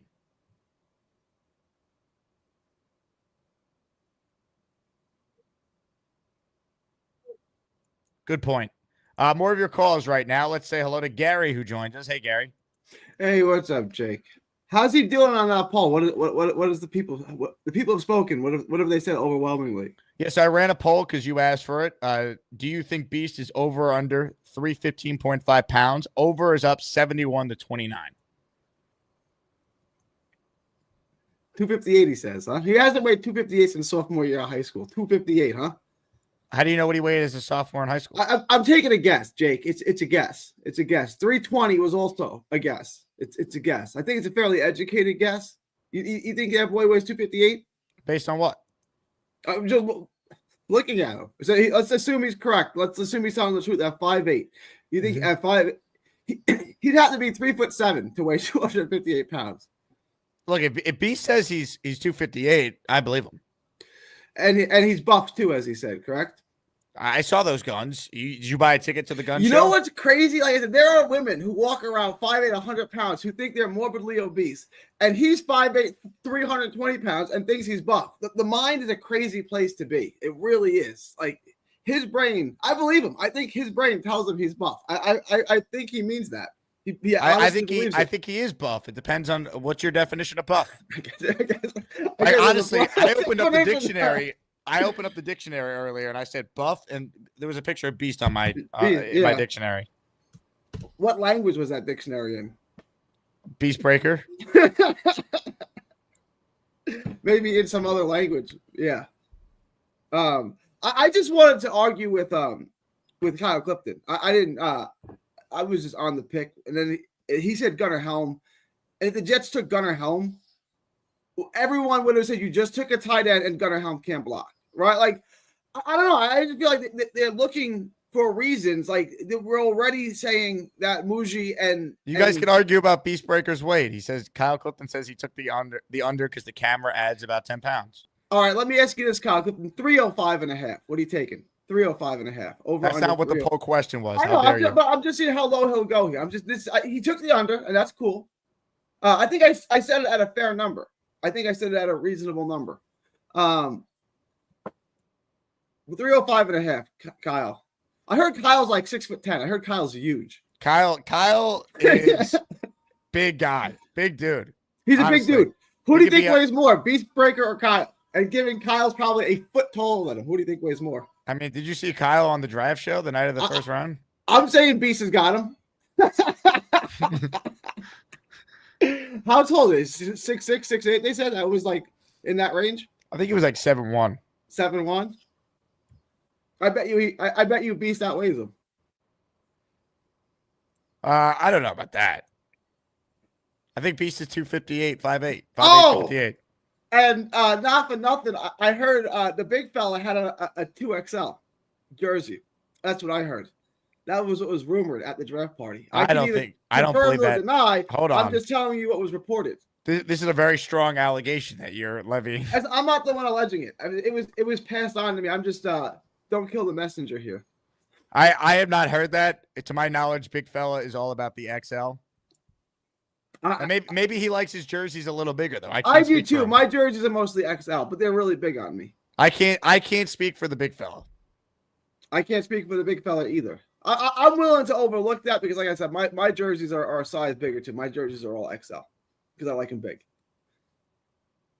Especially if you're going to wear it to a game, right? If you're going to wear a Jets jersey to a game, typically if it's outside, you're going to wear a hoodie or something underneath it because it's cold up there. So my jersey, I can grant them the extra large on the jersey. I can give that. But I just thought that was interesting. He was so adamant that he was. Hold on. This comment's directed at you. We all weigh something, but not important to talk in here about it, in my opinion. I agree. Stop bringing up Beast's weight. I'm not the one that brought it up. It was he said the number. Somebody asked him, and then he gave a ridiculous number that no one believed. So you don't think he's 258? I don't think he's anywhere near 250. I think he's closer to 320 than he is 258. No, he's 258. And his ideal weight is 258. So he's lean and ripped and cut at 258. Hold on one second. New York to PA. Can't talk about the draft for 2 seconds because Jake knows nothing about anything. Got to go right back to stupidity. Okay, buddy. You find me the YouTube channel other than Talking Jets that was live for the entirety of the second and the third round and brought on guest after guest, expert after expert. Or how about the show this morning? Or how about the show with Glenn? The first 55 minutes was all draft talk. Sorry, this is the show. I talk about the Jets every day, 365 days a year. Probably put out over 720 shows a year. Sorry, this is the show. Find a different one if you don't like it because it's not going to be just straight sports, straight Jets constantly. That's kind of what we do around here. We have fun, we laugh, and we also talk about a football team that has been dog shit for a while. If the Jets were good, guess what the focus would be more on? Trust me, we're rooting for that. Anyway. I just, like when they took Smith, I was like, cool, whatever. And then like the vitriol, like the fangs came out and the venom was, and I was like, over Arian Smith? Like, he was the best receiver on a top 5 program in football. Like, why? It just doesn't seem like it. It seems like if you're going to get angry, a 4th round wide receiver who made a bunch of big plays on one of the premier programs seems like a weird pick to get mad about. It just seems like a strange thing to get worked up about. But it was across the board for the most part. Dan says, all this weight talk, are we men or teenage girls? Yeah, Gary. Some kind of combination of the both, I believe. You're a teenage woman. Some kind of combination of the both. Darth Crypto is gifted 5 channel memberships. Hold on, a little housekeeping here I have to take care of. It's Jets, Jets. I love Fireman Ed too. Idaho Jets, Mike F. Bramos, Eli Yakinokis, and Daniel Meza all in on the conversation. By the way, the only people on hold right now are Beast and Gary. So for those of you who want to talk draft, the phone lines have been open. So feel free. I got a question about Gruden. I watched Gruden and his podcast with Colt McCoy, and they were talking about Quinn. And Quinn's like, he's not as bad as you think he is. Colt says about Quinn. He's a second. He'll be gone by the third round, no later. And Gruden's like, nah, he's a 6th or 7th round guy. I don't mean that to be insulting. That's a good thing to be, right? Like, not too many quarterbacks get drafted. And he's a 6th or 7th round guy. Do you think that weighed on people's – like, it's Gruden, right? It's like Kramer when he gives a stock tip. Like, it weighs on people. Do you think him saying that affects people's decision-making when he says when Gruden says he's a 6th or 7th rounder? No, I don't think one person's opinion influences it. It's Gruden. Yeah, but okay, like that. But like Gruden's track record is not 100%. No, it's not 100. No one's 100%. But his track record with quarterbacks, it's pretty good, man. So one person's opinion on a quarterback caused Quinn Ewers to drop to the 6th round. That's not what happened. Well, here's the thing: there's only a handful of teams that are going to be looking at Quinn, right? I mean, he's not a guy that 32 teams are looking at. There's a handful of teams looking at him. And when John Gruden comes out and says, nah, he's a 6th or 7th rounder, he doesn't do anything special. But if enough teams felt differently, they would take him. Who cares? It's like back in the day, Kramer would give a stock tip and that stock would move, right? Is it one guy move the market? I don't think John Gruden has that much influence that Cosmo Kramer had in Seinfeld. So no, Kramer. I'm kidding. Because like. So I gave a stat in your Discord. Of all the quarterbacks who've ever been the number 1 or number 2 ranked guy in their rivals class, Jimmy Clausen was picked the latest of any quarterback at 48. No quarterback that was 1 or 2 ranked by a rival dropped lower than 48. He dropped to 231. He went later than a Montana State quarterback and a North Dakota State quarterback. I don't know. Like something caused that meteoric drop. Right, like something caused that. Gator says the chat wants Beast back because you're boring them. All right. Well, Beast does say he's one. Draft. He says I'm one tough. That's the problem. It's like then you can't make everyone happy because if we talk too much about the draft, it's like go back to Beast, and it's like I mean you can't win. I'm one tough bastard, and I do more than all these soy boys combined. Would you like to respond to Beast, Gary? I'm one tough bastard. I do more than. I don't know who you're calling a soy boy. I don't eat plants. He's the one that eats plants. Soy is a plant, is it not? What's your favorite Seinfeld episode? The one where George Costanza gives hitting lessons to Bernie Williams and Derek Jeter, and Derek Jeter goes, "We won the World Series." And Costanza goes, "Yeah, it's 6 games." Let's see. Lee Van, if Larry David ran the Jets, we would have won the Super Bowl by now. We would have Lamar Jackson as our quarterback. That's for sure. Yeah. Big Jet fan, Larry David. Let's see. Comments, questions, super chats. I'm going to post the hotline link again so people could call in. Ladies and gentlemen, let's check back in with Beast real fast. Beast, is there anything to the chat you want to address? Now you call me a soy boy, Gary? I don't think so, Sonny. I've been to the 8 circles of hell. I've been to Dante's Inferno. I like to see you go the distance, but I don't think you ain't got enough hair on your ass to do what I've done the last 20-some years. Let's see. Football, baseball, basketball, field hockey, soccer, mini golf. I like to see you try, but I don't think you ain't got the testicles to go that distance with me. I've seen it all, I've heard it all, and I've lived for it all. Hey, Beast, put the ring light on. We can't see you. It's too dark in the attic. Give me a minute. Now I'm gonna hit a hard body slam. Seen the Rocky Balboa statue. I've seen the ECW arena. Let's look at it. So Madison Square Garden, Radio City, the Brooklyn Bridge, World Trade Center. I've seen it all, Gary, including Fenway Park. I've seen everything I've needed to see. You know why? It's all about this down here. This little thing right here. The heart thing. Right down here. Yeah, I think you need a little example on like that. Number one, I've seen everything I need to see. I've had different types of food. I've had all sorts. But there's 2 things I'm never going to eat. One, I'm not going to eat Chinese food because it's disgusting, hideous, and rotten. And number 2, I wouldn't even touch sushi with a 5-foot pole. I'm with you. I don't eat sushi. I don't eat sushi. Disgusting I'm not on anyway. sushi. It tastes Yeah, like that- dog crap that's anyway. that's sugar coated parasites. Don't eat that. I don't call it sugar coated parasites. I call it dog crap. White rice breaks down to sugar, and then raw fish is loaded with parasites. You don't want to eat that. Tom Ace, you are completely inappropriate. My guinea pig is very small and very smart, and I think he's got a bigger brain than you. Thank you. Have a nice day. Now for football, now I'm trying to calm down right now. I'm not gonna blow a gasket and have a heart attack on this damn show. I don't think so. But I'm gonna say this right now: Cubs Yankees World Series for the Super Bowl. We'll see what happens. We're definitely gonna see what happens. You know why? We're gonna see what the Jets can do for all of us. And no, I do not like John Cena, Mr. Allen. I'm Mr. ECW. I'm ECW. Do you know what ECW is? Look it up and watch it sometime once in a while. And Mr. Bonesy, my favorite Rocky of all time was number 4 against the Russian.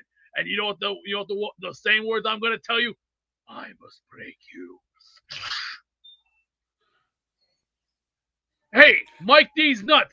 I don't need no job. I got my future taken care of. I got more balls than you. You couldn't lace my boots or even touch or carry my bags. Hell, I wouldn't even give you 10 cents. Now get out of here and go get me a buffalo chicken sandwich, extra lettuce and mayo. Beat it, Slope. And no, I don't hate Rob Van Dam, Ralphie. I know who Rob Van Dam is. Greatest ECW TV champion of all time. He held the belt for 23 months, and he did a great thing that nobody else had the balls to do. I like to see all you chicken heads trying to go the distance one-on-one with me when it comes to pure wrestling, even pure football and basketball. How do you think I've known this game? I've learned it for many, many years. I've watched everything I needed to see. You guys don't have any heart in this business.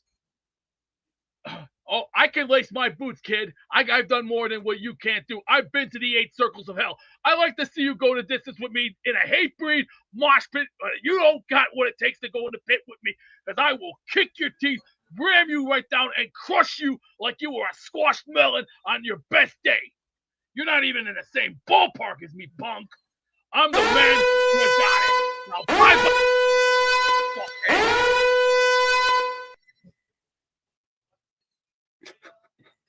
It's very intimidating. It's very, very intimidating. So no one said through the whole beast. I was Did he run away? I was testing the emergency response system on the show, and Beast just dipped out because he thought he was being sent to the hole again.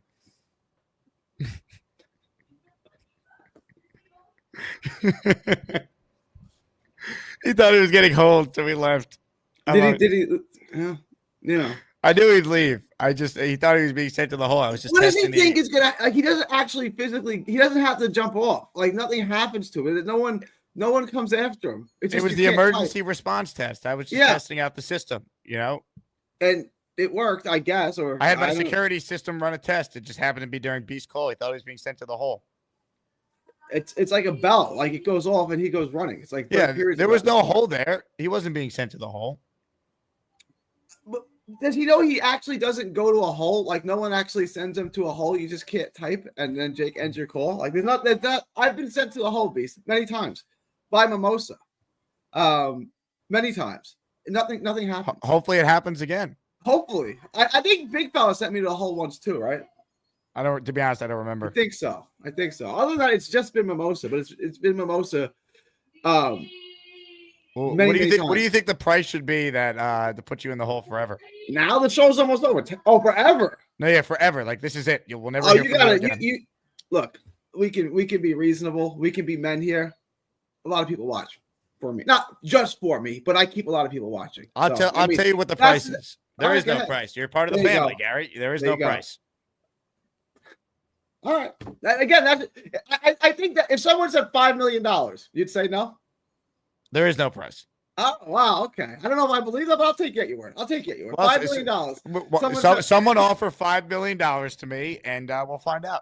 I would say give me 2, and I'll never even call again.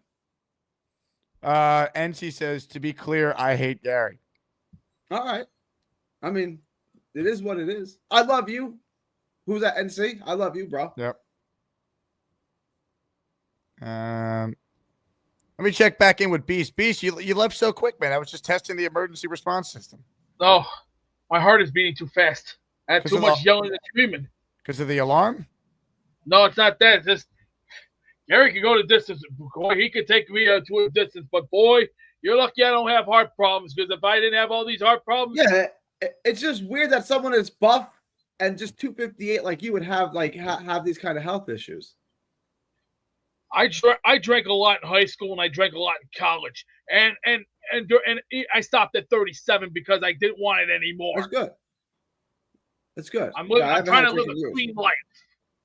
That's good. I haven't even touched alcohol for 3 years now. For 3 years, I haven't even touched beer, whiskey, or even tequila.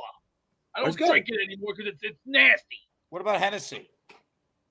I used to love that in college. That was my go-to. A thing of iced tea and Hennessy, a beautiful combination. Iced tea, pour in some Hennessy, delicious. You have to cut your Hennessy. That's a little feminine right there. I'm being honest. You got to cut your Hennessy with iced tea. Hey, that's a little soft. Hey, it's a little that soft. was my perfect sex call because I needed that. That was my relaxation.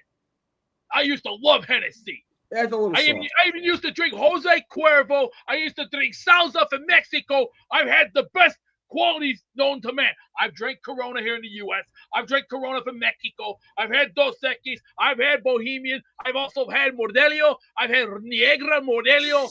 I've had Indio, and I've had the best. And let me run it by you. I'd like to see you go the distance with me on those, but unfortunately, can't do that no more because of this. Of your the heart down here. Of the heart, yeah. Can't do that no more. No more. And plus, I have grandkids. I ain't gonna risk my career for that. No, my career is one thing. You have grandkids now? Mr. Jake, you want to remove that question, please? That is a disgusting question. Very disgusting. I don't drink that. That's disgusting. No. That is a disgusting question. Very, very rotten and disgusting. Juan Manuel Yes, Marquez drank his own pee. You remember the 24/7 with him and Floyd Mayweather? Juan Manuel Marquez kind of made that famous. Oh, come on, he Gary, drank his own pee. come on. I don't want to hear that. I'll get sick to that. Yeah, no, it's pretty disturbing when it was done. That is disturbing. I find it disgusting. I wouldn't. I don't see any health benefit who either. drink their own pee is an idiot. You got to be a complete freaking idiot to drinking piss. And no, Mike, these nuts, I've done more than you. You're just a loser with no balls. All you are is a yellow belly stain in my ass that needs to go away. You're like a follow. I gotta go. Once again, I was just testing the emergency alert system. And he left. Did he leave? He just left. Yeah, he hears the alarm and he leaves. I was just testing our system, Beast. You know, I was running some tests. No one sent you to the hole. You didn't have to leave, Beast. You're good. Yeah. Sad. No one sent you to the hole, Beast. I was just running some tests on I had my security department working on it. Anyway, Gary, good calls today, man. Appreciate your time as always. All right, I appreciate you, Jay. I gotta get running too. Farewell, Gary. Joe Douglas should have been fired 2 days before he was hired. Quick plug for Huga House. Promo code Asman, 20% off, hugahouse.com. Get yourself any of their new performance line hats, any of their old school hats, hugahouse.com. It is linked in the description. More of your calls right now, ladies and gentlemen. Let's say hi to Rob, the Jet fan. What's up, Rob? Hey, Jake. How's it going, buddy? Hey, Rob. What's going on? Let me tell you, that guy, Glenn, that you just had, sensational. Great guest, right? Yep. Wow. Was he so spot on? Everyone else chooses to put their head in the sand, Jake, and want to give Aaron, Glenn, the benefit of the doubt and A minus, and all these grades. And there's clearly questionable calls that he made in this draft. You see it on my thing. I have it at a C minus. Membu was a great pick. I think even Mason is going to be a very good pick. So it's a C minus if you like their first two picks? First two, but the rest I don't really care for, Jake.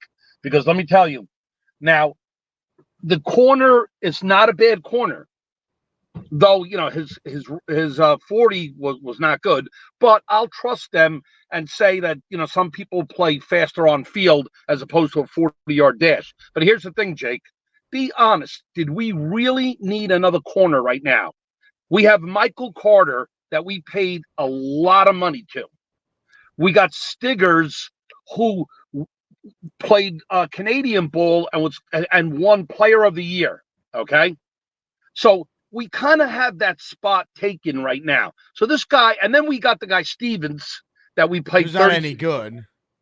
But still, that $12 million a year, he's not any good. That's pretty sad. Maybe he's a safety. Maybe he's a safety. I think the player was too good to pass up at 73. I think maybe they wanted a receiver. Kyle Williams got picked right in front of them. Maybe they, instead of just reaching for someone else, they said, let's take a really good player that we had a first-round grade on that was there at 73. But why not a tackle then, Jake? We need. I can't answer to that. I don't know. I think that was a BPA pick, and that's they addressed needs with the first two picks, and then they fell in love with the talent at 73. Glenn mentioned 3 or 4 tackles that we could have taken. 3 or 4 guys that were available that we could have taken as opposed to him. Now, the safety is a good pick. I think he's going to wind up starting. Now, you got the guy Cisco, maybe with this guy that we just got. What is Monroe? His last name was? What's his name? Monroe? Moore. Pardon me. I'm sorry. Moore, and then you got Cisco. So the safety doesn't look bad. That picture looks pretty good. But I don't understand the corner. We should have went for a defensive tackle instead. They took 2 guys from the University of Miami who should have went 6th or 7th round, according to Dom Seam. And I was listening to Connor Rogers yesterday, and he was scratching his head. He was like the first couple of picks. But he gave him a B. Right. But he said the second end of the draft, he did not understand what the Jets were doing. Why do we get this guy, Arian Smith? This guy does nothing but drop passes. He drops passes. The guy weighs like a $160 dripping wet. And this guy, Jake, what are we going to put him alongside of what do they call it? What's his name? A Lazard, and they're going to have a contest who could drop the most passes. I mean, now we got 2 of these guys on the team who do not catch the ball. So I don't understand this. So we kept Lazard. We got this guy who drops passes. Clemens is still on the team. So you know what? Yeah, I'm sorry. I'm scratching my head on a lot of things they're doing. Hopefully Barron takes him off the roster, which would be nice. Because I don't get this. Come on, Jake. I mean, I get it, Rob. I think you're being a little too hard, though. I think a C- is a little unfair. C would be the best grade. I wouldn't go nowhere in B. That's for damn sure. That's fine. I mean, but you said yourself you like the first 2 picks. I mean, I do. So if they came away with a stud right tackle and a legit tight end who could be their best tight end since Dustin Keller 15 plus years ago, that's pretty good. But what were you telling me? You telling me, Rob, we need at least 3 guys to start. And I think they got that. I think Moore is going to be the starter. You think Moore's going to be the starter at the safety? And if not, then Thomas will start at some point at corner. I think Thomas is a really good corner. I think they got that one right. I don't think he's a bad player. I think he can be a good player. You're right. But you know what? He's better than Stevens. Stevens can't play. That signing to me was baffling. But then why do we pay him $12 million a year when we had Eccles? I can't explain it. I mean, Eccles is a different type of player. What did Eccles go for, by the way? Do you know what he signed for? I think he signed a 1-year deal with Pittsburgh. For how much? What was it? 6-7 million or something? I don't know. I didn't like the Stevens signing from the start. So that's what I'm saying. I'm saying everyone's saying A minus, and they're acting like everything that he's doing so far is fantastic. It's not. I ran a poll on my MegaCast, and I think 48% voted B for the grade. Okay. Piper gave him a B. Connor Rogers, who you referenced, gave them a B. I think C- is a little too extreme. But you're right. Yeah, you have every right to your opinion. I don't. No, it's okay.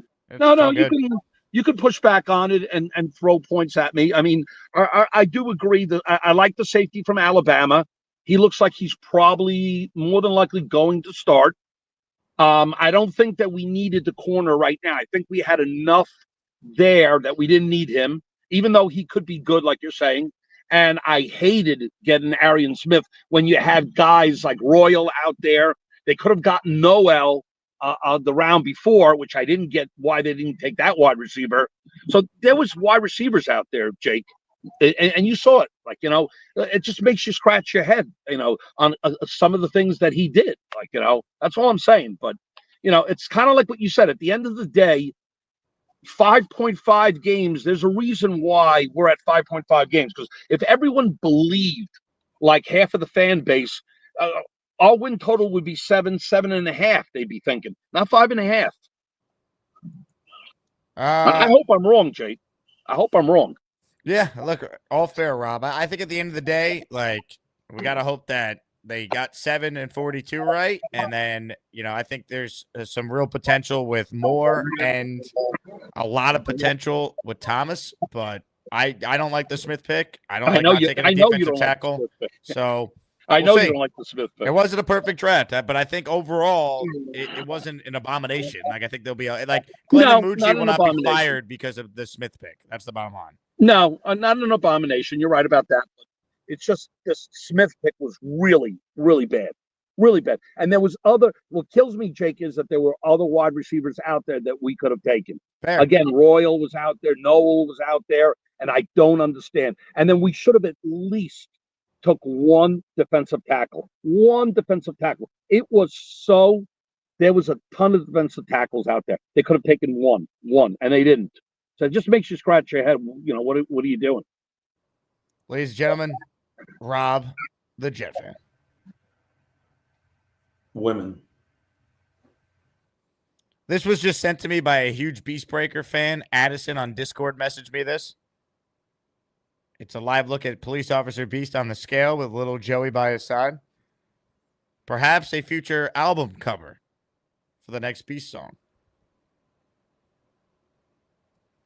Beast, what do you think?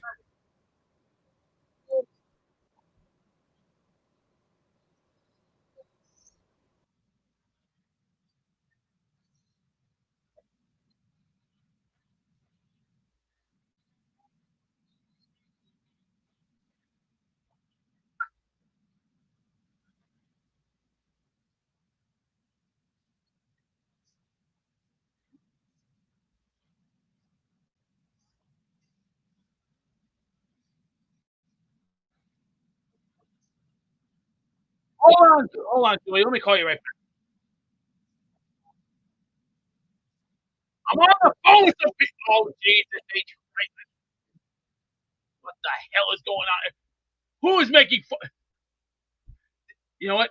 I'm trying to talk to my sister-in-law. I'm trying to get her to help me out and calm down. This is going so far past the point of no return. I'm already ready to blow my stack. You think this is enough? No, now this is rather insulting. I mean, I like holding my guinea pig, not wrestling my guinea pig. You people are sick. Sick in the head. That is enough. And Johnny Danks, I hate John Cena. I don't watch WWE. I watch ECW. I watch Japan wrestling. I watch stuff from Mexico.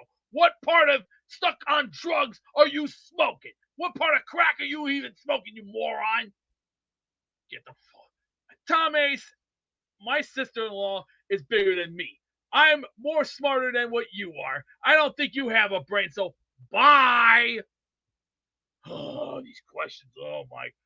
Nick, I ain't no fake wrestling fan, you little turd. I've seen the WWF. I've seen WCW. I've seen ECW, New Japan, All Japan. I got all the freaking gear right here. I paid for everything, even autographs that I paid for. I even met the great Colt Cabana here in Chicago. Who do you think met all the best? I don't think you got the nuts enough to go the distance with me because you ain't nothing but a little turd. You know what? You're like the stain on my back that needs to go away. You're a stench. Holy Jesus Christ. I don't have a brother-in-law, Mike D's nuts. I have a sister-in-law. And I also have a son-in-law and a daughter and a granddaughter and also a son, a grandson. So get used to it, kid. You're not in the same league nor in the same department. Get used to it. Yeah, that's right, Brandon. NWO is for life. Take it to the bank and smoke it. Thank you very much. Now, I'm going to say this one more time. No more of this weight. No more of these nonsenses. I ain't going to take that anymore lightly. Thank you. And remember these words. What do you think of the Jets, Mr. Gator McCluskey? I've been a Jets fan since I was 13 years old, and I'm still going to be that way until the day I die. And when I die, I'm going to give it to my daughter and everybody else. And if nobody don't like it, take it to that goddamn bacon. You can smoke it out your pipe. Let me see this. I'm 41. Thank you very much. And Mimosa, I'm 41, by the way. Yes, I am, Mr. Jared. I am a grandfather, and I'm very, very thankful to be a grandfather. Rich, I am not a Bears fan. I don't like the Bears. The Bears have been sucking for the last 30 years. They haven't shown me nothing.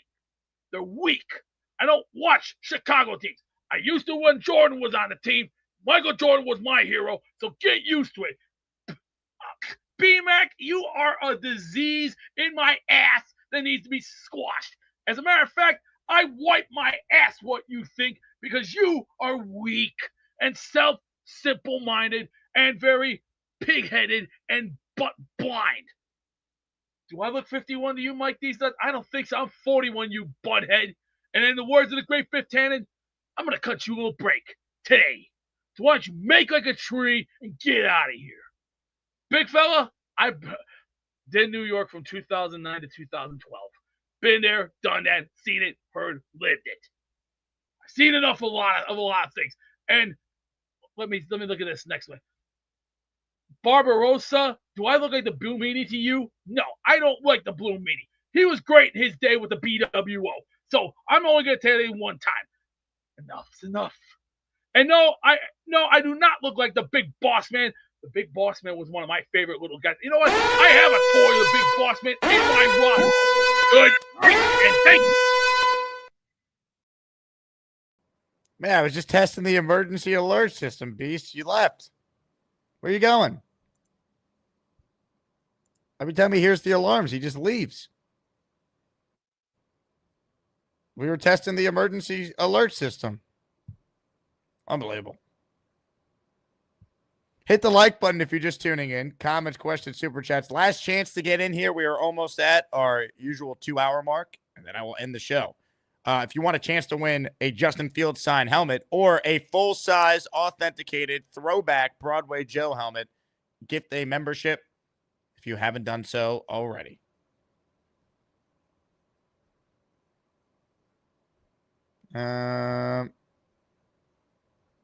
See, all these questions are for Beast right now, not for me when I was too busy testing the emergency alert system.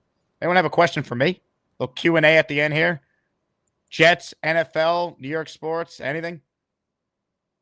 Do a little ask me anything. Yes, Kyle Clifton is massive in person. I mean, look at the height disparity. I know many of you are wondering. Barbarossa says, Jake, how do you feel? Feel great. Feel tremendous, Barbarossa. Feel like the lane train. I have a couple of Beast images I didn't get a chance to show that Addison also sent me too. So we'll get those ready.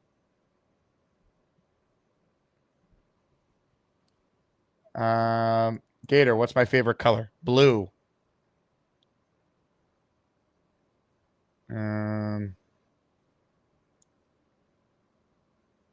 DNAD, Mets taking care of business. Do I see a Subway Series? I do not. Just think too much has to happen for both teams to make it. Derek says, give us some inspirational hope for the Jets. Glenn might be awesome and Fields could be great. I don't know. There's hope. That's why I wanted Fields. Not that I think he's great, but there's at least in the upside there. There's a path to it. India, am I planning another March Madness? Yes, as Maniac Madness will be back for year 2. 1,000%. Ryan wants to know, who do I have, John Jones or Aspinall? Jones. I'm never picking against John Jones. And not just because when I was in college, he bought me and my friends a full tray of Jaeger bombs. But no, John Jones is the best of all time. My drink of choice when I went out during my college years, vodka Red Bull, vodka Sprite. Oh, vodka. Mario says, do I ever sing the Beast Breaker song when I'm alone? It definitely comes into my head a little bit, no doubt. Snowball wants to know, is Bonesy still speaking at Clinton Hall? Probably. I think his speech is about to end in an hour, maybe. Ralphie wants to know, do I think Beast is great at field hockey? I think Beast is great at anything he puts his mind to. Big fella, how about an Asmaniac beach day? If we do it on Long Island, fine. I ain't coming to Jersey, big fella. If we go to Tobay Beach in Long Island, I'm in. Barbarossa, how many is Brunson dropping in game 5? Whatever it takes to win. So probably at least 30. Favorite all-time Jet? Ooh. Probably Revis.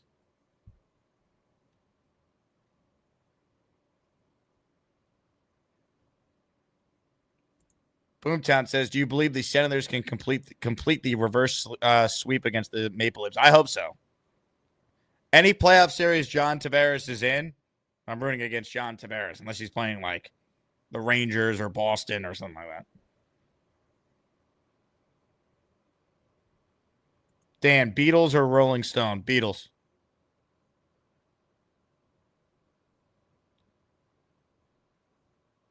Ralphie says Long Beach, I'll host. The Asmaniac Beach Day, is this a thing this summer? Indy says, why hasn't everyone hit the like button? I don't know, Indy. We have an astonishingly low amount of likes. Only 190. Asmaniac golf outing. I don't golf, but I'd love to organize something for you people. You people, you guys. I'm working on the Yankee meetup right now. Please join the Patreon and vote in the announcement tab or like if you're coming or not, so I could give an estimate on how many tickets I need and thus could start sending the link out for people to purchase them. DNAP, Billy Joel or Cyndi Lauper? Billy Joel, come on now. Incel, we need the Tampa meetup for the game. That's the plan if the schedule works.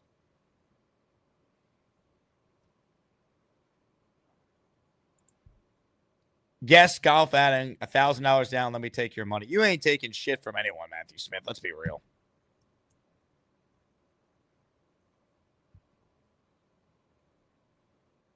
Tom A's Beast or Little Joey? They're a package deal. You can't separate them. All right. I know true love when I see it. And this is true love right here.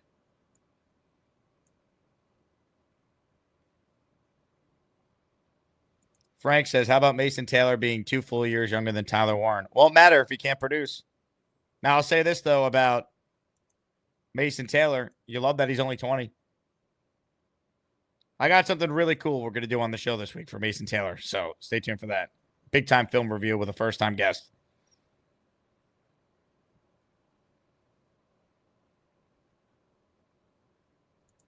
Mr. Bonesy, who do you miss more, B-Mac or Scott? I miss the conflicts that B-Mac would create because I thought it was at times very funny for the show. But I miss Scott because his calls are electric. Man.